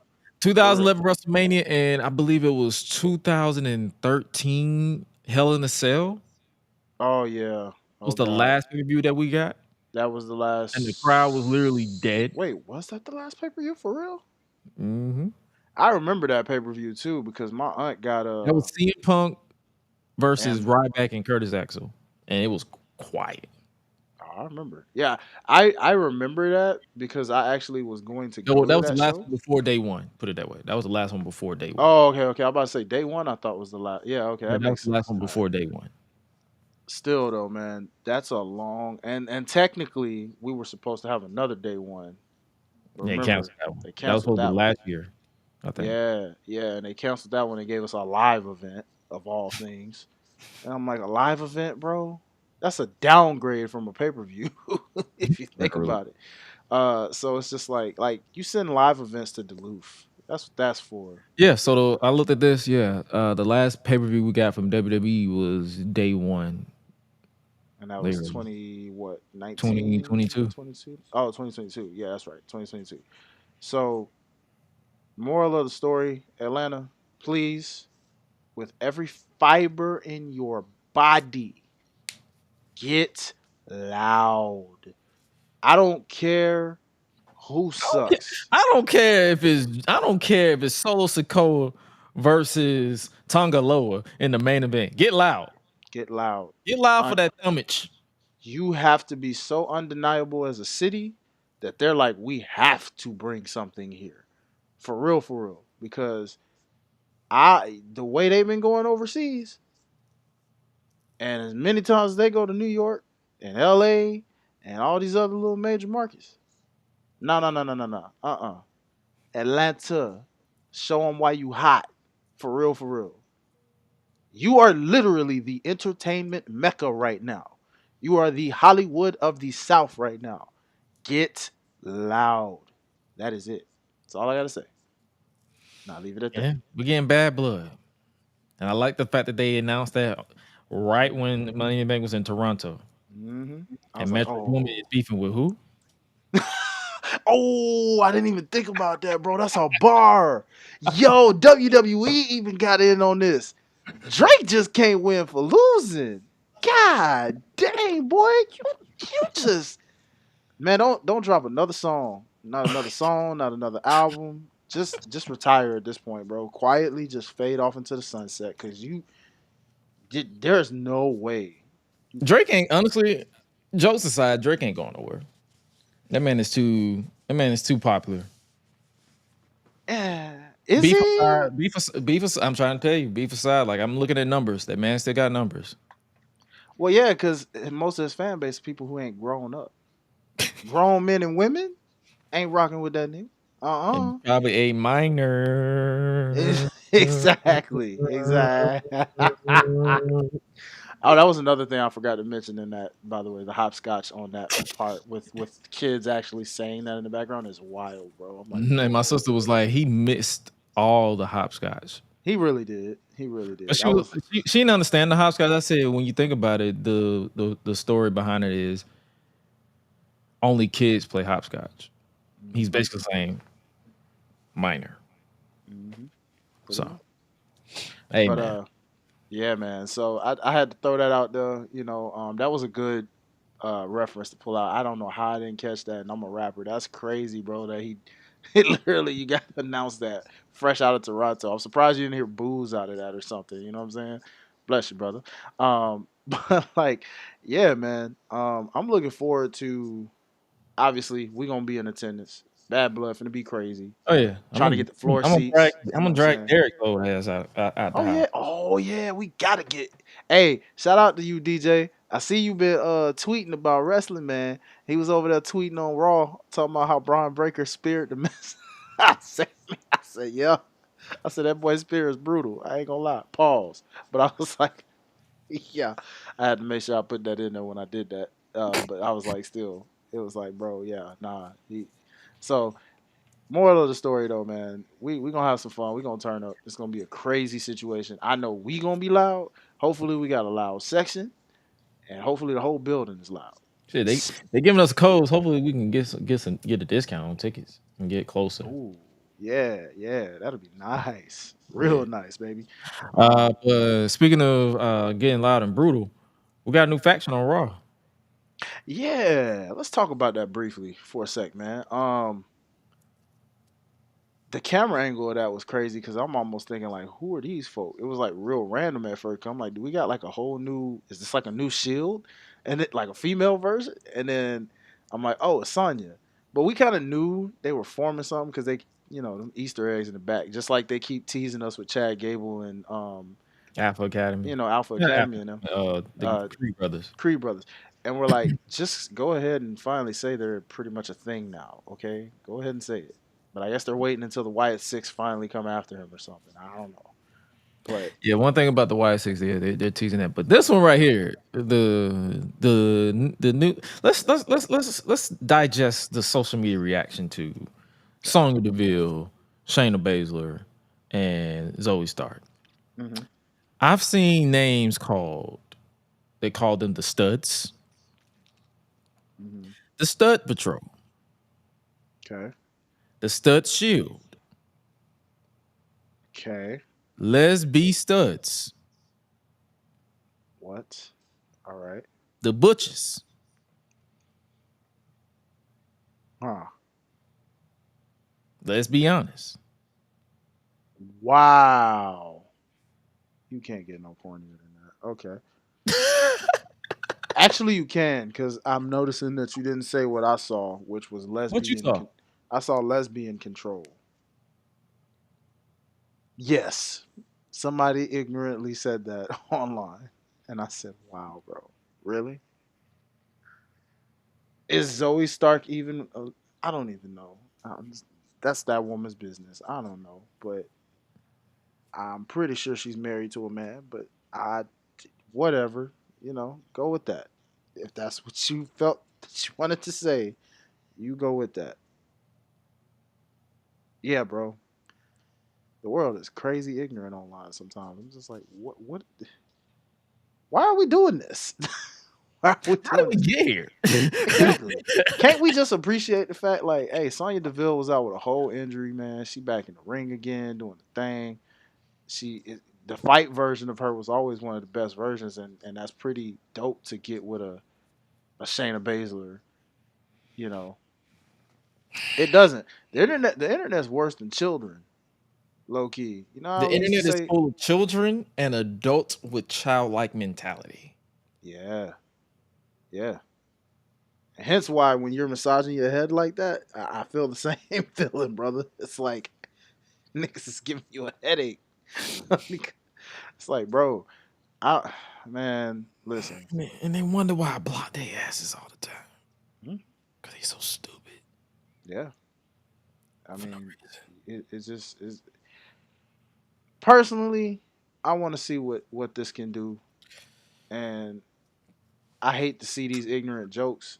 Just appreciate what we have and the fact that we got these trios, women's doing their thing, tag teams in a sense.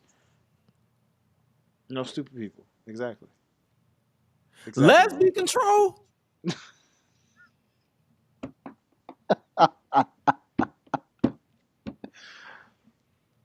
Let's be honest. What? Like, y'all spitting some real dry bars that is just like, I'm talking about like straight old dust. Just, poof. And it's like, there you go. There you go, my brother. You know what I'm saying? Wow. But I'm interested because for those of you who actually followed my gaming journey, when I did the whole universe mode stuff, I actually had a faction with Sonya Deville, Shayna Baszler, but instead of Zoe Stark, it was Ronda Rousey and Dakota Kai. Okay. Team Kick. That makes sense. Team Kick, basically. It was like Team Kick, and I called them Team Spades because Shayna was the leader. Okay. But in this situation, Sonya is positioned as the leader. So I'm interested to see what they do. Like, is it going to be like a boot camp type faction, or it's given like a Fight Club kind of thing. That's what I mean. They had Natalya in the mix of that too somewhere. So I don't know. Well, that's if she signed a new contract. Well, I think that's the problem. If she signs that new contract, because remember she was talking to Natalya too. Mm-hmm. So if that contract gets signed, like the new one, there's a very strong possibility she could like be a part of this too. And that would make sense because of her like dungeon ability, I guess. And they can film vignettes in the dungeon. Mm-hmm. Yeah, like, and that would be one tough faction that you wouldn't want to see in a dark alley. I'll tell you that much. They all legit can whoop, you know, and that's what I'm like, hey. And they can stretch you out and fold you up like a pretzel. Mm-hmm. Literally. And I mean, Sonya Deville's mic skills really aren't that bad, so she can be the mouthpiece out of all of them. So it would make sense that she's the forefront of it, if you think about it. Because her mic skills really aren't that bad. They never were. I think she, not never were. Like, I feel like 2020 was when she really started stepping into that next gear. Yeah, I agree, man. And I hope that they build her up seriously for real this time with this version, where like it can catapult to her getting, dare I say, it's like the championship, or at least her first championship. True. You know, what, the world? You feel like the world championship? Because they are the only women's title, that and the tag team titles. Well, yeah, they probably could. Because once Rhea gets it back, once that story is like dead for real, I could see a situation where she could legitimately beat Mommy with that faction of women backing her up. Heck yeah. Shoot, man, they'd probably tear the house down, especially with Mommy being a babyface now. When you think about it. True. And the damage control is now babyfaces now, basically, with this assault. That's another thing. Now, I ain't gonna lie, that was my one complaint, because I'm like, nah, wait a minute. They were heels. And that came off heel-ish, but they just healed on the babyface team that they beat.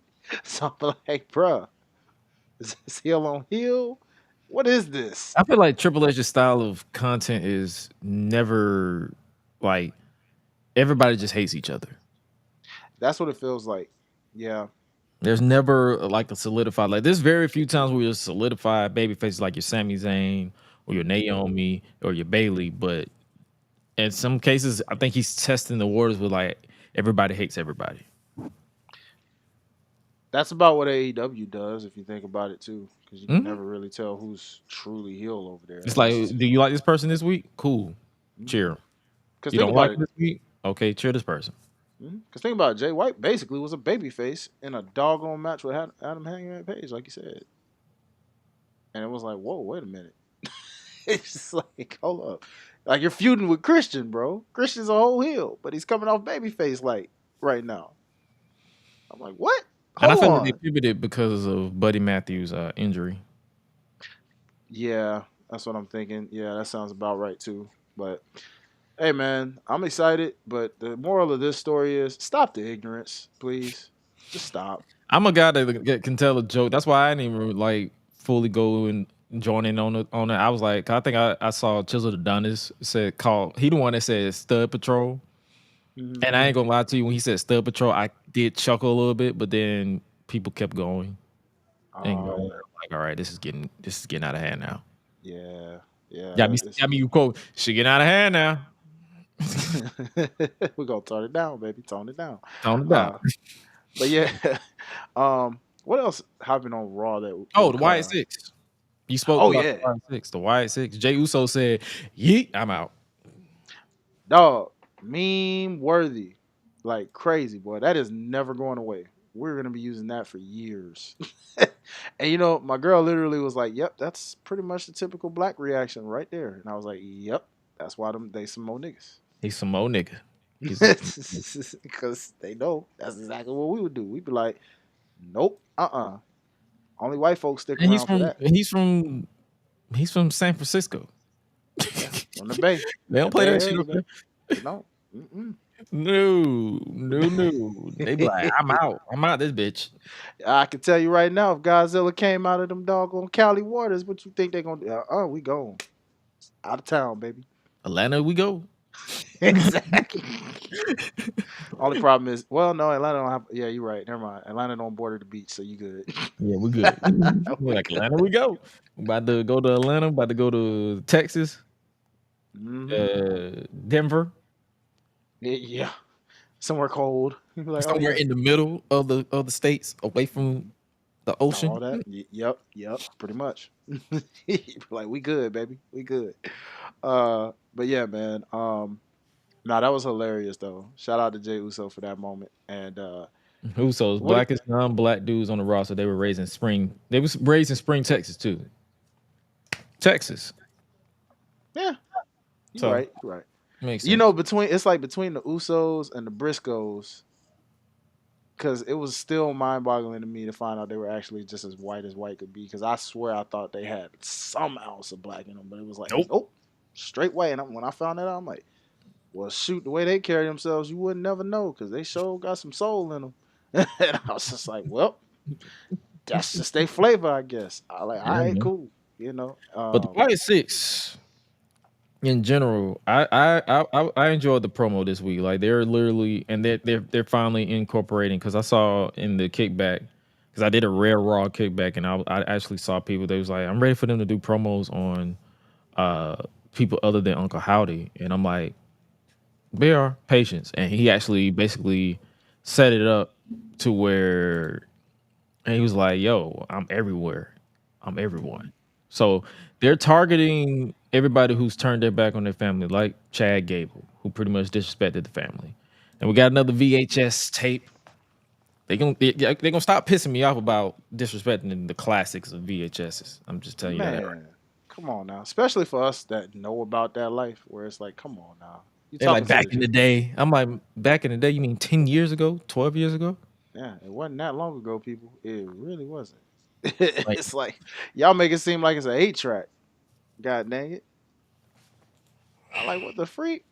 Everything's so digitalized. They're like, you gonna disrespect classics. They're like, when's the last time you seen VHS? In my living room. I have one right there. I have a VCR right there in my living room. Yeah, I got a VCR right there in the kitchen, and it's a whole thing of tapes. Like a whole tub full of tapes, bro. Like, bro, it's not unheard of, bro.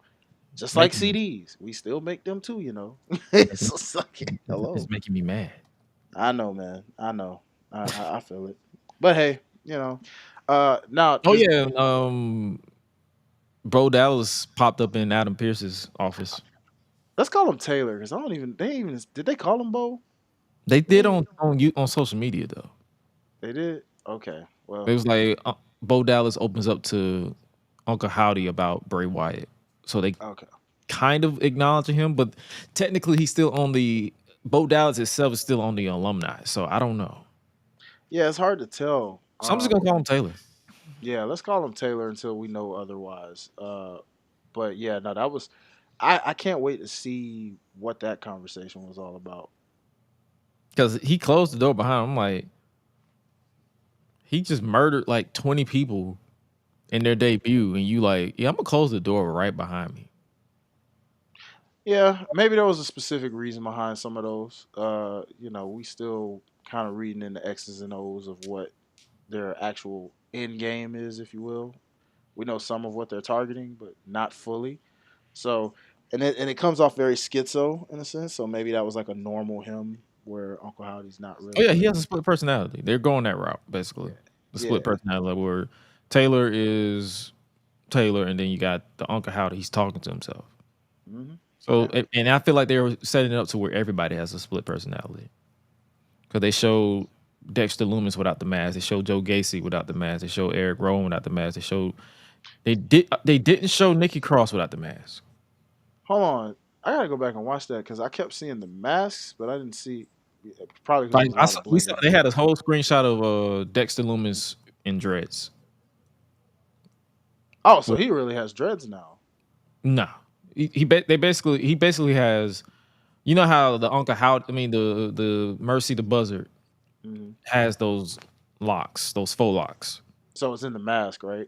It's in the mask. Yeah. So he just pulled the mask down, and you saw him with the faux locks and the face paint. So they're pretty much setting everybody up to have split personality outside of Nikki Cross. Nikki Cross is just gonna be straight up possessed. Makes sense. She plays that role the best anyway. We've seen the normal version of her. I mean, the individual in real life, sweetheart, but the character, she never needs to be normal, ever. Nope, she's Abby the Witch or Sister Abigail. Mm-hmm. And we'll keep it that way. But I'm intrigued. Like I'm being extra patient with this. I'm not finna be like, yo, let's get this over with. Like I'm patient. I agree. I'm saying same over here, bro. I'm gonna see. I heard something about them though, where I want to bring this theory to you and see if you agree. Do you think this should not go anywhere past the mid card right now? I feel like Wyatt Six should not be worried about a title. That's for starters. Mm-hmm. That's where they messed up with the Fiend, in my opinion. They had him obsessed with the title. I'm like, he's an entity. He should not be worried about titles, and honestly, he shouldn't be worried about being on which brand either. I feel like the one thing that they shouldn't do is make them exclusive to Raw or SmackDown. They should pop up wherever they feel like it. I agree. That does add more to their mysterious element because if they're just, they technically didn't get drafted, so they should be able to just pull up anywhere. Yeah. And that's something people are not really mentioning enough right now because right now we're assuming they're on Raw because we've only seen them on Raw, but like technically all of those individuals did not get drafted. So they should just be able to pop up in SmackDown and wreak havoc to whoever they want over there too. Mm-hmm. Just saying. So it's a WWE logic though. We'll see what happens. We'll see what they decide to do. Either way, don't do the bloodline thing. I've heard some talk on that too. You talking about because they're targeting by people who turned on their family. Yeah, so if anything, they should be going after Jey Uso, Solo Sikoa, and Jimmy Uso, basically, and Roman Reigns. In logic, but in reality, fuck no. Yeah. I'd say keep it. I kind of semi-agree with the whole keep it at the mid-card thing for now. Let's see how it translates to the ring, see where it goes, and then if you feel that you want to put it to the main event scene, not necessarily for a title or anything, but just like now the main attraction. Now they're disrupting a Drew. Now they're disrupting whoever in the main card they want to disrupt. They can do that. And I feel like that was our main gripe with the Fiend too. It was more so like, don't rush it. Yeah. Because you went from him killing Finn Balor at SummerSlam and then, we're gonna put the world title on him in October. Yeah. Why? Wait. To be fair, it was a different regime. I hate the Fiend couldn't have been in like this version of. He almost was, but unfortunately. Unfortunate, but it's all good, man. It's all good. So, that being said, man, what else we got on the agenda we haven't had a chance to talk about yet? NXT Heatwave slash Ah, NXT. yes. Because we had a lot of nuggets pop up on NXT. But NXT Heatwave in general, I feel like stole the weekend. Yeah, Obafemi, Wesley. Tossing that man like a whole Italian pizza. Literally. Like, I'm like, wild. yo, this is. I said my piece on Sunday. What was your thoughts on Heatwave this week? Okay. So for me with Heatwave, I actually really, really enjoyed it. It was, of course, it's expected because it's NXT. Yeah, there were knickknacks. Like I know everybody was talking high praise about Sol Ruka and Kalani Jordan. I loved it as far as what they showcased. Um, there were obviously okay.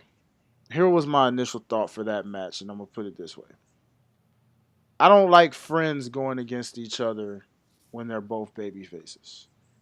I like friends going against each other when one's on the other side. Like we know you guys are really friends in real life, but when you are in character, one of you has an edge. Because I felt like Kalani looked like at times she was showing it from like the competitor side of like getting frustrated whenever Soul was kicking out of something that she thought would have kept her down. And even with today, with hearing Soul saying some things about like, I'm looking forward to facing you again. I remember I can't remember what podcast it was, but I heard somebody say that these two were gonna be their I forgot who they compared them to, but they said they were gonna end up when they go against each other, it's gonna be a rivalry for ages. And that shows it definitely will be. But somebody, and I specifically am saying Kalani when I say this, there's something about her. I'm waiting for the edge. I'm I'm not waiting gonna for lie to you. When she helped her celebrate, I was like, is it gonna be a heel turn right here? Yeah. Yeah. I was kind of like Yeah. that. I mean, and I don't blame you for thinking it because I'm telling you, bro, like, it's not just because Carmelo's like her whole man and everything. Bro, she has potential to be a heel in some kind of aspect, and I'm waiting for it. Right now, she is. I had the comparison in my head that day when I watched the match and I left it. So I'm just gonna say John Cena right now at the moment Okay. because that's the next person to come to mind. And I'm talking about y'all know what John Cena I'm talking about. I'm talking about that early John Cena that was matching colors of each team based off the city he was in with them generic shorts. I did see that, AD. I did see that. I actually Actually saw did the Ricochet. sequence. Yeah, they did the sequence. I saw that video, and then I saw like Ricochet saying it out his own mouth on Twitter and everything like that. Uh, which, yeah, they can be a female version of them too, really, because in a sense, you can tell they're both the future. They're cornerstones for sure. Not just of NXT, but even when they get to that main roster and they're main roster ready, they're gonna carry that division for a long time, right? Kind of like how we mentioned what we saw with Cora Jade and Roxanne. That's your Cora Jade Roxanne of now. Like their era will come where they'll be the two carrying their divisions respectively. But bro, yeah, I don't like seeing friends go against each other like in a babyface way. It's something I heard. I think it was Bully Way or Tommy Dreamer. One of them talk. I think it was Tommy Dreamer that said it, but he was saying like with friends, a lot of times versus when it's somebody you don't know, when you got friends. So I'm gonna get to that point in a second. I think I know why you could care less, but I mean, I understand your reasoning behind that because again, if she gets the character of an edgy heel, look at Roxanne. Did you care for Roxanne? Not you, Gresh, but to the individual that said that. Like, did you honestly care about Roxanne when she was that cookie cutter baby face? Did you care about her when she was like that before she turned into this version? Did you care about Cora Jade when she was the little skater Cora before she finally got a little edge to her? The Edge was hot, man. You gotta, even when you're a babyface, because we know how WWE does baby faces, man. And Soul gets away with it because she got that Rey Mysterio RVD kind of vibe to her, where it's something about her you just naturally gravitate to the fact that she just screams babyface. And you can care about her character because her athleticism also carries a lot of that. Not to mention she has a killer dope finisher. But Kalani, it's like, yeah, she's athletic. Yeah, she's a gymnast. Yeah, she's cool. Beautiful woman. But what else is there? I need a little more edge and personality to you. I need something to make me really, really care. You know what I'm saying? Yeah. You see my point? That's all I want you to see, bro. I just want you to see my point. You know what I'm saying? Like, I'm just saying when it comes to Roxanne, bro, or not Roxanne, I'm sorry, Kalani, I need something a little deeper and edgier, especially when you're the champ like that. You're the first champ, and that's why I'm like, I need somebody to beat her, and I hope it's Soul if they do it again. And you're right, everybody can't be a tweener's face. I agree with that. Everybody can't. I feel like their problem with baby faces, the cookie cutter baby faces, is when they're too cookie cutter. Yes. In today's climate, they need some type of edge. Yeah, something, man, because and it also doesn't have that. I hate to say it, she's not really a good actress yet. Yeah, that too. You're right. There's that. There's that. And that's where I'm like, you would think with Carmelo being her man, I'm pretty sure he's giving her some kind of tips, because one thing he know how to do is be a cocky son of a gun on that mic, right? So you would think some of that can rub off on her, and I'm pretty sure somehow he can, yeah, I agree. That good girl persona is kind of Ed these days. Again, I noticed y'all not talking about Soul because, again, Soul gives that RVD Rey Mysterio vibe. You see her athleticism, you see her vibe. She screams babyface. You can look at her and say she's not a cookie cutter babyface by any means. She just got that vibe where you can't help but root for the girl because she's hella athletic, has a killer dope finisher, and a lot of that carries itself. And she's got a good look, good size, everything. So it's all there. The only thing you may question with Soul is her mic skills, maybe. But that can develop, right? Maybe. You know what I'm saying? Maybe. Other than that, when you look at Soul, everything's really screaming like she rose up quickly. When she got back from that injury, she rose up quickly. Kalani, on the other hand, before winning that title, remember, she was low-key getting lost in the shuffle a little bit. Yeah, she was barely on the show. Yeah, and now all of a sudden she's more featured because she's the champ. But what happens if she loses that title? Are you going to get more obsessive? Are you going to be like, yo, I want this title back. I want my title back. Like, is it gonna make, you know what I'm saying? Like, I don't know, man. That was my only gripe. But the match itself was good. It was great, minus the slight wardrobe malfunction situation. I'm sure you kind of noticed that. I didn't know it was live until someone said it. Like, I don't notice a lot of shit live because I be so in the vibe and I don't pay attention to hardcore. But I was like, oh, that's why it went black. Yeah, no, I totally peeped it. But it wasn't even just before it went black. It was happening during the match. Like, her boob darn near kept trying to pop out. It was a little distracting at first because I'm just sitting there. I'm like, yo, it's literally like this close to popping out, because it was like she would try to keep fixing it, but it just kept sitting there. Like, and even when they blacked the screen out, it was still out.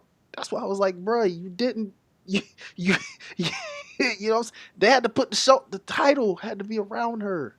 That's why I was like, dog, what the heck? It happens. That's the only downside about a lot of gear, especially with the women. Like some of them, it's like those you have to be extra careful with those. Yeah, man, you really do, bro. And that's why I was just like, man, I hate that happened for her. It's gonna happen. It happens with guys, happens with girls. It is what it is. But aside from that, everything was solid with that. Over Femi, Wesley, I thought that was hot. I forgot to mention this though. And this goes for Money in the Bank, too. Yeah, Toronto sucked. Y'all have been way better as a crowd. I was actually very disappointed in the Toronto crowd the entire weekend. Now, there were moments in NXT Heatwave where they did get up a little bit. But, like, when Trish came out for Money in the Bank, I expected a much louder pop than that because that's literally your girl. That's y'all girl. And I've heard Toronto get way more up for her than that. And I'm like, y'all awake out there? Y'all good? And then I'm like, maybe it's just because some people came from America a little bit, migrated up there, the ones that live in like the New Yorks and all that. Yeah, I agree, bro. Canada was kind of slick lame. Like, I mean, no disrespect, but they've normally been way louder than that over the years, bro. And I just didn't really feel the crowd that much between both shows. But all three really. Oh, yeah, because they were on SmackDown. SmackDown. It was. Oh, that's another thing. Y'all Negroes clearly don't follow directions because I knew the moment Michael Cole said, "Hey, we want everybody to wear white," I was like, none of these folks. As soon as that first initial camera shot happened. To be fair, they did give them short notice. You're right. They did. They told them that Friday. They should have told them that last Friday. You're right. No, you're right. I agree. And you should have rehammered it. Like, hey, remember, guys, we're all white and we're gonna have white towels. Because I was sitting there looking at the crowd. I was like, yeah, this isn't what I think y'all wanted it to be. I was like, I see the towels, but I was like, these folks ain't got no white on. But hey, they try to do whatever hockey stuff that they be doing out there in Canada, but yeah, you can't do none of that type of stuff on short notice. You really can't, bro. But let me see what else stood out from Heatwave that I enjoyed. I'm just gonna flat out say it. That main event pissed me the hell off. Shout out to Cena though, because Cena brought me back to reality a little bit when she went live. Make sure you check her out. She always goes live before NXT. She did kind of give her thoughts and was like, there's no heels in NXT right now, no real good ones, and Trick needs a Lex Luger, a Joker type. He needs that counterpart. And baby faces do work better on the chase. So I could see him getting that title back by the time they get to the CW. I wouldn't be surprised if that's your title match for the CW. Yeah, for real. I agree. And he wins it back then. But I think my gripe has been always like you said, lacks heels, it lacks, because I feel like his first reign outside of his Mello. Did he even feud with Mello? No, I feel like his first reign wasn't really up to par. Yeah. Of your Dragunov of your Dragunov reign that he beat him for. So it's like, because who did he face? Ethan Page. Ethan Page. And that was it. He was supposed to go against Noam Dar, but we know that didn't happen because of Ethan Page and his injury. So was Ethan Page really his only title defense? Hold up. I feel like there was somebody. I thought.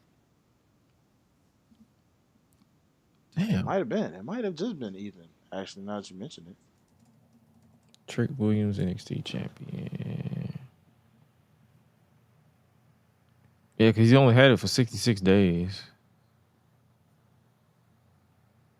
Wow. Hold on. I'm finna look because I'm curious. Yeah, bro. I'm curious too. Okay. He won at Stand and Deliver, who was there. Then he won at Spring Break-In. Mm-hmm. Then he beat Hayes. So he defended against Carmelo Hayes. No, he didn't. I lied. Who? I lied. Yeah. Ethan Page. Damn, Ethan Page was really his only title defense. Wow. Look at how he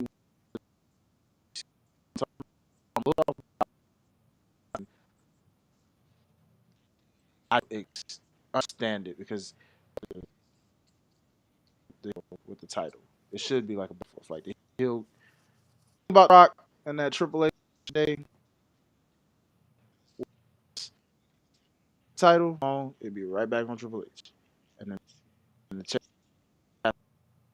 get it back, a few months, right back to Triple H, right, and it played off very. Yeah, you kind of need him. yourself.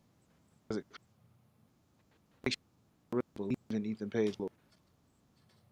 Bro, he rehashed the Backlash 2007 feud. The main event, it was John. I was there for that. Mm-hmm. I remember that event. He basically rehashed that thing. Yeah, that's crazy, bro. Oh, they said the audio's cutting in and out.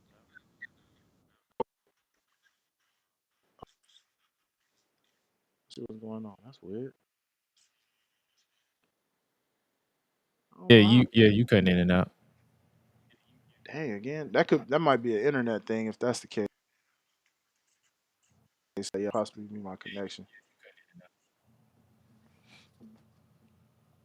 Wow. That's an internet thing. Still hear me? Can you hear me Yeah, pretty we can good, hear bro? Okay. Yeah. Yeah, it's probably my internet. Sometimes it acts up a little at night, y'all. So my apologies on that. It has its days. But yeah, man. I'm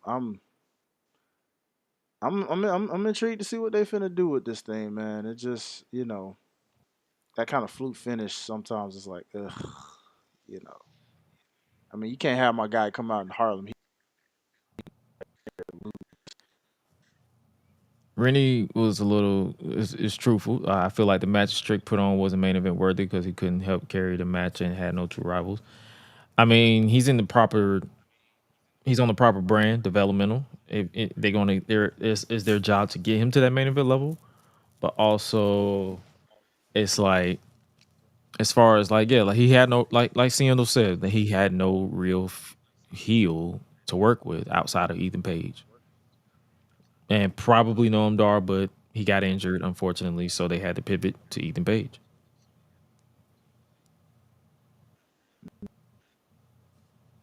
Yeah, because they haven't really been too chilled out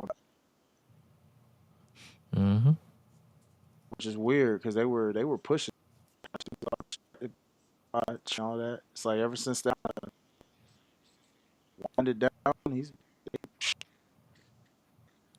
yeah. Hold on, man. We definitely need heels. And I don't know where. This is why I don't understand the Dijak thing. So I'm like, you say you didn't have anything for him. He needed heels in NXT, and he clearly could have been a great heel. Well, Trick, yeah. Sure, they would have made a lot of money, and you can't get with a better worker than a guy like that. I sometimes just don't understand WWE when they say like, "Yeah, we ain't really got nothing for you." You have no heels for your champion. It's like, what? What do you mean you have nothing for you? So I don't know. And then Man. to hear him say on the interview with Sean Ross Sapp, he was like, I was supposed to go after the NXT title, but then they called me up on Raw with no direction.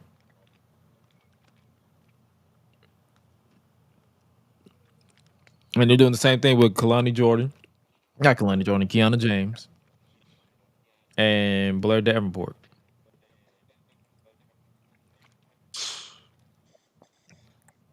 Yeah, you going in and out. That's wild, bro. Yeah, I see my Let me see. Let's see. Hold on.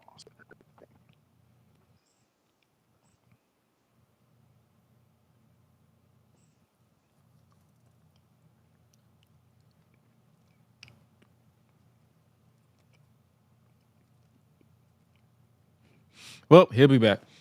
But yeah, man, I'm intrigued to see what they're doing. But yeah, I think he just came right back.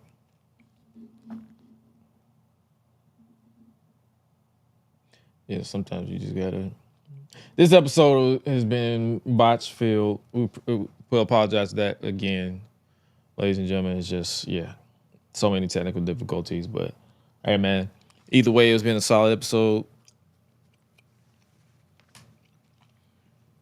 Let's see what he got going on. But yeah, man. Outside of that, with Yeah.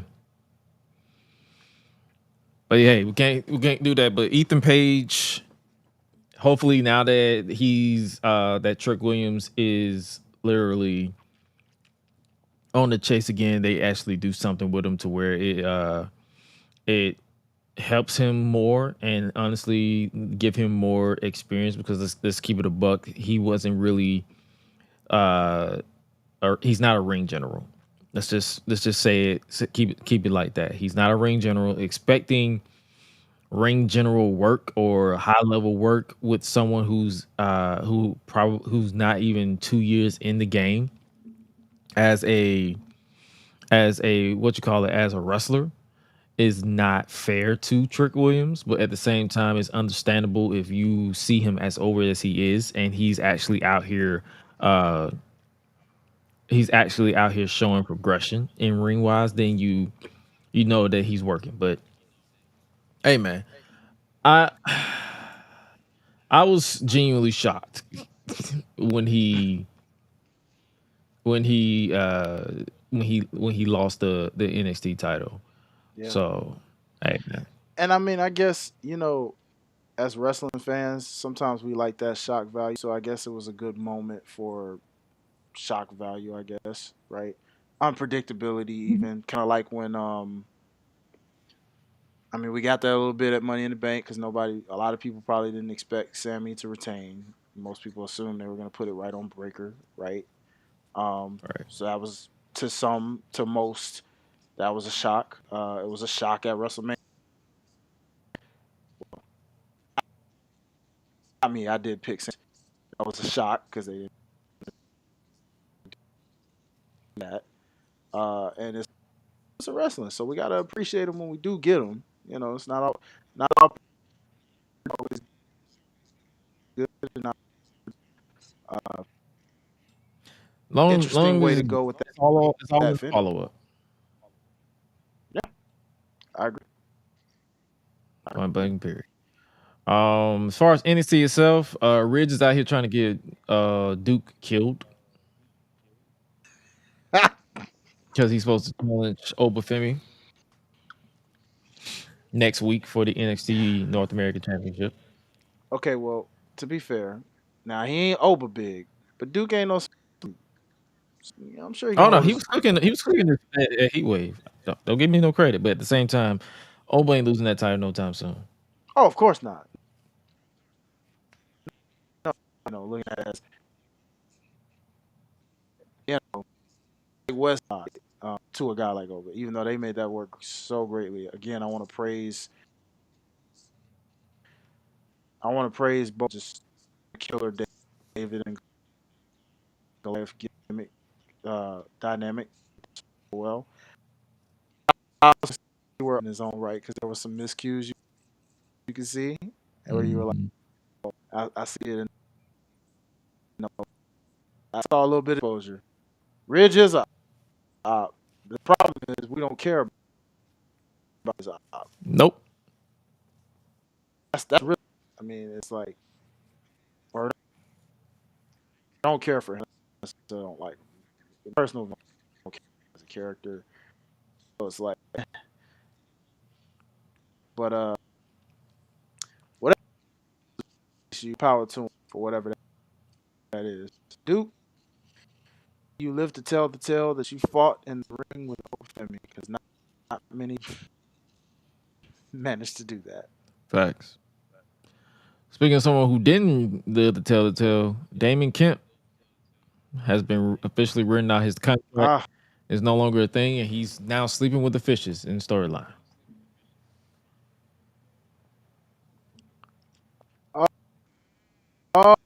It's kill him off. Don't you love when wrestling does that? TNA do that, but it seems like all they still do. No, I know, but I'm just like, it's amazing how like all the other all the other promotions are doing this now. It's like, oh, that's a perfect way to write them off TV. Let's just like quote unquote kill them. You're like,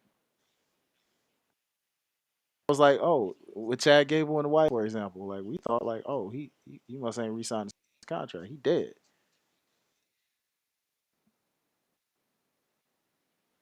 Am I right? Right. We thought he was dead.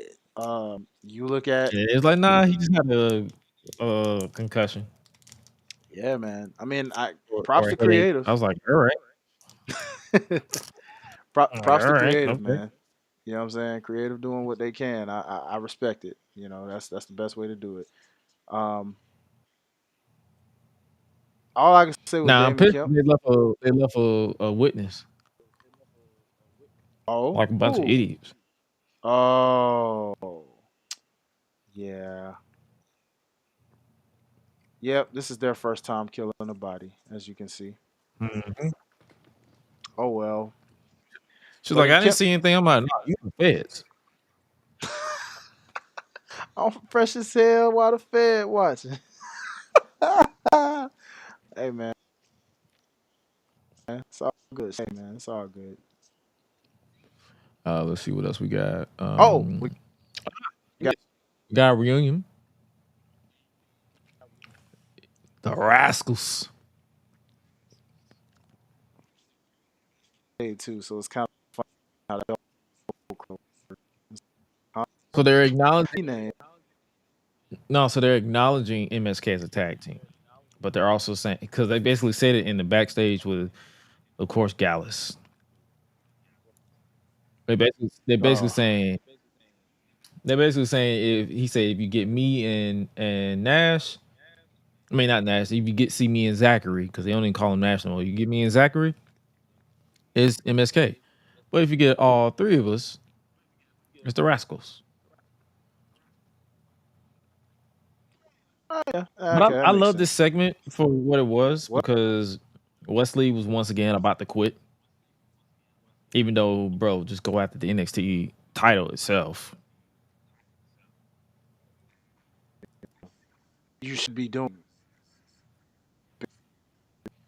He's still a North American title now. All due respect to Femi, you know what I'm saying? That's not saying because Femi's making that obviously, but you've held that title. You don't need it another. People get mid card titles in NXT multiple times and just like they so that's like as Right. best as you're gonna get. Right. Seeing in the top picture, it's like, bro, it's go take a shot, but like the rest, crowd reacted to it very. And, I'm looking forward to the three of them match, not necessarily against Gallus, but hey, Yeah, it is because they're doing a 6-man tag next week. all I need to know from just how you said that. Gallus doesn't move me. Gallus does not move me at all.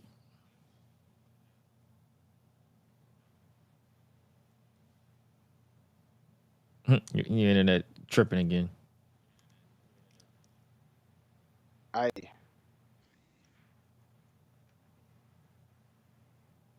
see. But yeah, I'm gonna go ahead and it's not Gallus doesn't move me like Gallus. Joe Coffey out here talking about, yo, this is like he's talking about this is ugly, this is stupid. I'm like, bro, you see do you see what you got on, bro? The hell you talking about ugly? Like, you see that mustache? Do you see that mustache? It's crazy to me. Yeah, a lot of technical difficulties this week, but NXT, and it closed. Obviously, this week's NXT closed with Gallus got the personality of white bread. Yeah, just bland and just they're supposed to be serious, and I'm supposed to care, I guess, but that's neither here nor there. But let's see what else we got on NXT this week. Yes, they said his name. They've been teasing him all throughout the week. Throughout the night, they basically teased Joe Coffey. They said his name and he appeared. So now we got Joe Coffey in NXT. He teamed up with Trick. So this TNA crossover didn't just stop at the tag team. They continued with Joe Hendry taking the place of the injured Javon Evans after Brooks Jensen. He was reinstated, by the way. He took him out, trying to make a statement. So he's still trying to be relevant. So we got that. Yeah, that's going to happen next week. So there's that. But yeah, the main event was pretty solid. Yeah, man. Shout out to Joe Hendry. He had been making those teases for a while, so we knew it was inevitable.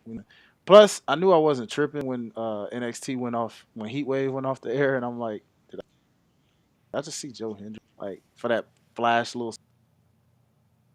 Yeah, they basically told you that. They basically told you that Joe Hendry was going to be there throughout the entire night.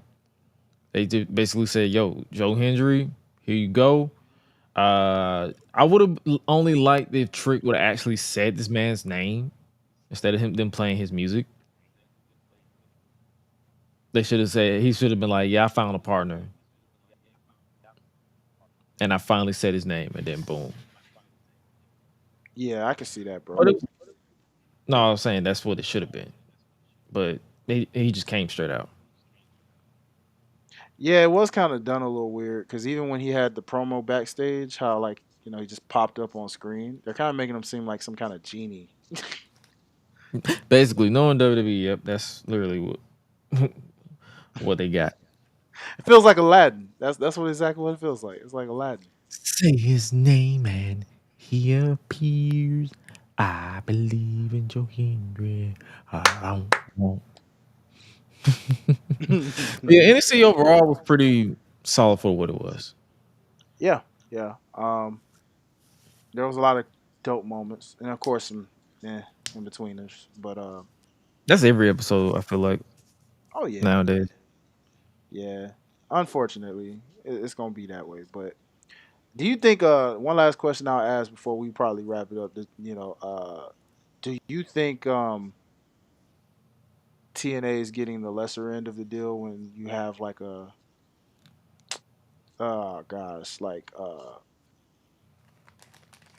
William Reed's name slipped my mind for a second, but you know what I'm saying? Like how he's showing up in TNA. Charlie Dempsey. There we go, Charlie Dempsey. It was like literally slipping my mind for a second, but like for him in a TNA, but then you got Joe Hendry, you got Jordan Grace, you got like some of TNA's heavy hitters showing up over there, but you don't see a Trick Williams pop up over there, or you don't see Javon Evans even, since his star is rising pretty well. Like, or do you think? What do you feel? I think it's still pretty good personally, compared to what AEW did. This is light years ahead of that. I'm not even gonna hold you.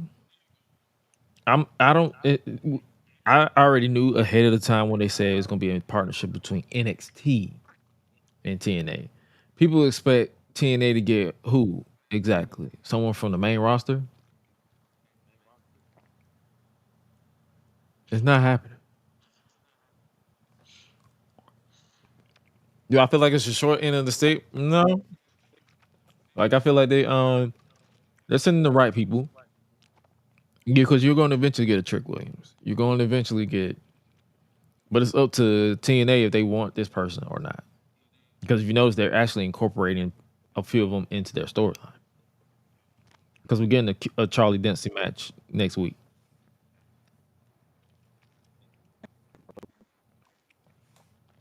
So, well, I'm with it, man, because I saw the clip of him popping up and doing what he did, so I'm cool with it. Like you said, I don't think that either. Compared to the AEW partnership they have with them, this is way better. I agree. But yeah, NXT was solid for what it was. But before we get up out of here, we're gonna preview Dynamite this week. We got Swerve Strickland, world champion. He's gonna be in the building, cutting a promo, likely talking about the future, and he will likely be watching the finals of the Men's Cup And speaking of the Owen Cup, we got Hangman Adam Page versus Bryan Danielson with Jeff Jarrett as the special guest enforcer. Because Hangman Adam Page is unhinged, so I guess they want to make sure it's a fair fight. We'll hear from AEW International Champion Will Ospreay. He'll be responding to MJF, likely the attack on Danny Garcia. We got the finals of the women's Owen Hart Foundation tournament. Willow Nightingale versus Mariah May, which threw me off because I did not expect not Mariah May, Chris Stat to lose on Wednesday. Especially for a versus babyface thing. It's kind of... Yeah. Then we have this tag team. Oh, not tag team. This Global Glory 4-Way, whatever that means. Claudio Castagnoli, Kyle Fletcher, Pac, and Tomohiro Ishii in a fatal 4-way match. And we have in a Stampede Street Fight, the Learning Tree, Chris Jericho versus Samoa Joe. More Learning Tree shit. Yippee. You sound so enthusiastic on that. Exactly, no pop. But yeah, man. AEW this week, if it's like last week's episode, should be a fun time.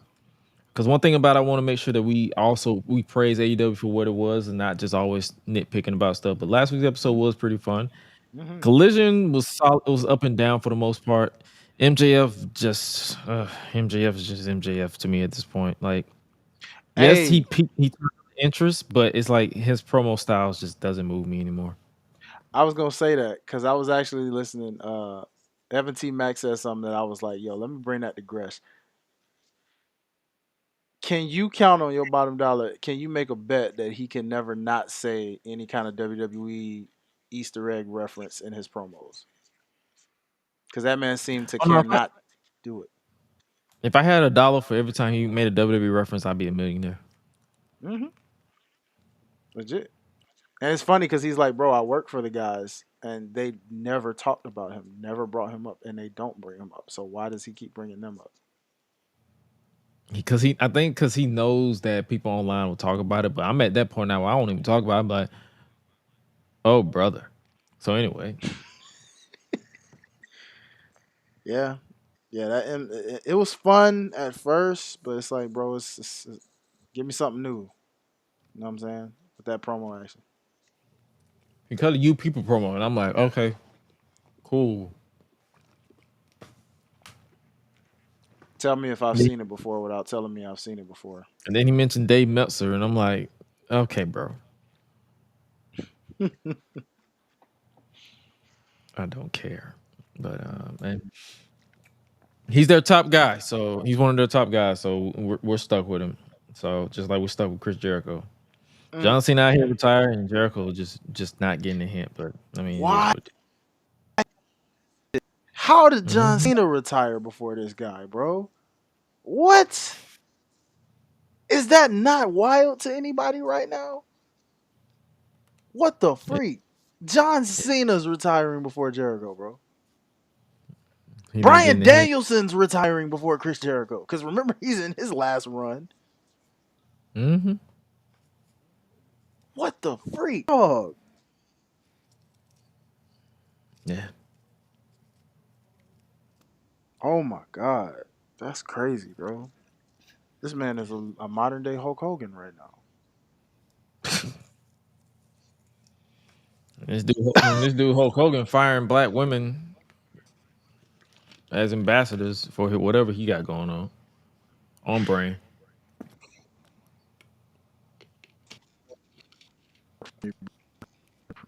Yeah, what you got going on before we get about this botched field episode of the GRESH UNLEASHED podcast? yeah, it was that. It was. Apologies, guys, for this one this week. My internet wanted to be a hater today, and we technical difficulties. It happens, but man, we just got Love Day ATL coming up this week. Big festival. Make sure if you're in the city of Atlanta, you just pull up. It's free, literally. It's at the Old Fourth Historic Skate Park. It's free. Just pull up. Fun, games, inflatable stuff and all that. Food trucks and all kind of stuff, man, and good live music. I'll be performing and stuff like that. So come pull up, man. And we just had the Get Right music video premiere tonight. So if you haven't already checked that out, head to my Instagram, head to my Twitter. Shout out to Gresh for reposting it. You can just go over his page as well. Click the link, check out the video, spam those comments. Appreciate y'all love. Yeah, that's really it on my end, man. Outside of Media Co. Shout out to DJ. Yeah, bro, that's all I got really right now. Okay, bet. What about your song of the week? I was just about to ask you about that because I was like, "Are we doing song of the week?" We forgot to do it last week, so yeah. Good point. Nice little pivot. You know what, bro? There was this song I was just listening to from Molly Music, man. Where did I join at? I just had it. It was let me go to my history real quick. Cause I had that joint on repeat this morning. I ain't gonna lie, it's a nice vibe. It's called oh shoot. It's not showing in my history right now. All right, bump it. I'm gonna just change. I'm gonna boost up. Yeah, I'm gonna just switch it up then. Let me go with oh, actually, there it is. It's called True Love. There we go. True Love, Molly Music. There we go. I'm gonna screenshot that to you, brother. Nice vibe. Nice vibe. Bet. In my case, I'm going with Ladies Night, Lil Kim, Angie Martinez. Okay. Brat, Left Eye. You know, the whole sister vibes over there. Like I've been playing that on loop as well. Like it's a good, nice little bop to it. Wait, Left Eye was on that song? I pull it up right now. Actually, it was Not Tonight by Lil Kim. It was a remix. It was Not Tonight featuring the Brat, Left Eye, Missy Elliott, and Angie Martinez. Yeah, I don't know why I never realized or paid attention to Left Eye being on that song. I remember all the other names. It was just Left Eye. I did not. Wow. You couldn't miss it. It came out in '97, so it was way. You ain't got to worry about the new bullshit now with the what you call it, the AI stuff. That was actually her. So. No, facts. But no, yeah, it's actually a bop, and it's like and it's like I love listening to anything with Left Eye on because her rap style hasn't really been duplicated since. Surprisingly, no, it hasn't. And it's funny how people tried to if that TLC documentary that they did back then a few years ago, if it was as accurate as it showed, people tried to dog her when she had her own solo album. But it was like, bro, her rap style was really unique for that time it was out. And because Donnell Jones, you know what's up. I love that version with her on it. Yeah. So hey man, just had to give a little love to the classic. And yeah, before we get up out of here, hey man, honestly, we're not chronically online like most of y'all. It's like, please log off.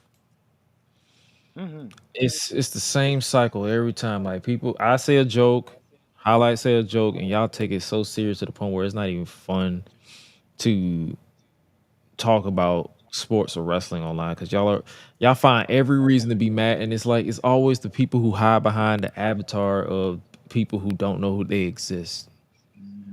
So like it's like if I don't tell you anything in this life, it's like, bro, just log off.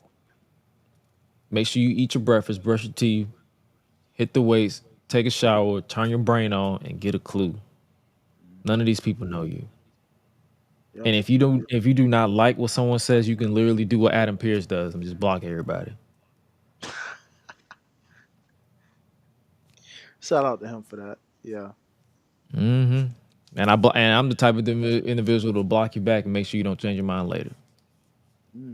So it's like it's because it's social media. Because I tell people this all the time. I tell people who I vibe with, who I don't vibe with. I will call you bitch to your face and tell a joke seconds later. Because I know for a fact you can't whoop my ass. And if you did, I will take that L, learn from it, and come back and whoop your ass. That's just the type of man I am. I mean, Craig Daddy said it best. And that was with guns.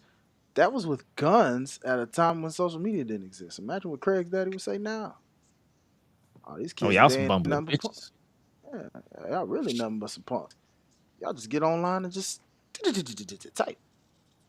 Just type, and it's like this was our typing right here with our and what cracks me fists. up about like a lot of this social media is like people let these Twitter followers and Facebook followers and friends get to their head like, dog, you nobody, just like the rest of us. You somebody to somebody, but at the end of the day, you ain't. Don't let these numbers get to your head. Either learn how to take a joke or just block whoever. Because I tell people this all the time. Like, bro, if you do not like what I say, you can just block me. I promise I won't lose sleep. You don't have to quote tweet me or share my Facebook post and give your thoughts. You can literally just block me. I promise you do. And at the very It's so simple. At the very least, if you want to block something, On follow, just you can literally scroll. Like I hate it when you see someone get hyped about something. You always got that one person who want to give their 2 cents. Like I can't believe y'all still trying to make this person this that. My nigga, just because you don't like this person don't mean I don't like this person. Just because you're not a fan of this person doesn't mean I have to follow your lead. You can get out my mentions. yeah. I mean, no truer words have been spoken, my brother. That's some wise, as our good friend Dwayne would say, which still feels weird for me to say because that's my name. But drop some gospel on you, bitch. I'm gonna get some gospel on you. I'm gonna drop some gospel on you. And the gospel is grow up. It's that simple. That simple, baby. But yeah, we appreciate you guys for continuing to support us. New episodes of the GRESH Unleashed podcast every Tuesday, 10:15 p.m. Eastern Standard Time. The All Shit Here We Go Again podcast will be on a brief hiatus for personal reasons that I am not obligated or will discuss. That is up for Ruthless Lala to discuss on her own time. But as far as the show itself, we appreciate y'all for 9 episodes of the show. One of the most chaotic parts of my Mondays. But hey, man, we'll be back when the time comes, and when we do, just be ready. But other than that, make sure you guys keep it locked on the YouTube's channels and all that stuff. The clips will always be uploaded. Just something for you guys to be interactive with. GRESH Unleashed Pod, GRESH Unleashed. It's GRESH, AO is GRESH, Twitch, YouTube, Instagram, all the good stuff. We appreciate y'all for the all the continued support. Or scan that QR code to subscribe to the podcast itself. So I'll be out of town next week, but the show will be going on as like always. Always, Because baby. that's how we roll. I'll be on the road again, and then after that, I'll be right back again. So much other stuff that I feel like I won't be doing, like content-wise. I want to dabble again in the retrospectives because my YouTube channel is more so a variety channel again. I finally finished my rise too, so I'm gonna basically be editing that this week and uploading it on YouTube whenever I get done with it.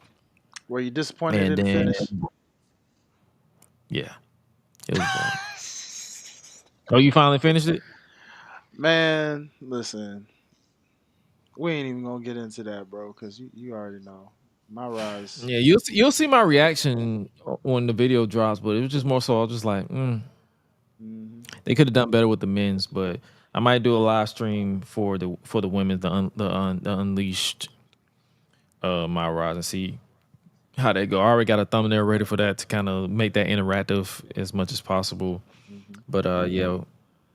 But yeah, other than that, hopefully you guys enjoyed today's Botchville episode of the GRESH Unleashed podcast. I'm not editing shit. This is literally going up just like this because that's the vibe that we give you. Life happens. It happens. And it's organic, okay. baby. You know what I'm saying? That's what people But like. with that being said, yeah, that's life. Organic. We organic over here. All botches included. But with that being said, you guys stay safe out here in these streets. And remember, I am exhausted. To always eat, sleep, flex, and repeat. We out. Y'all be breezy.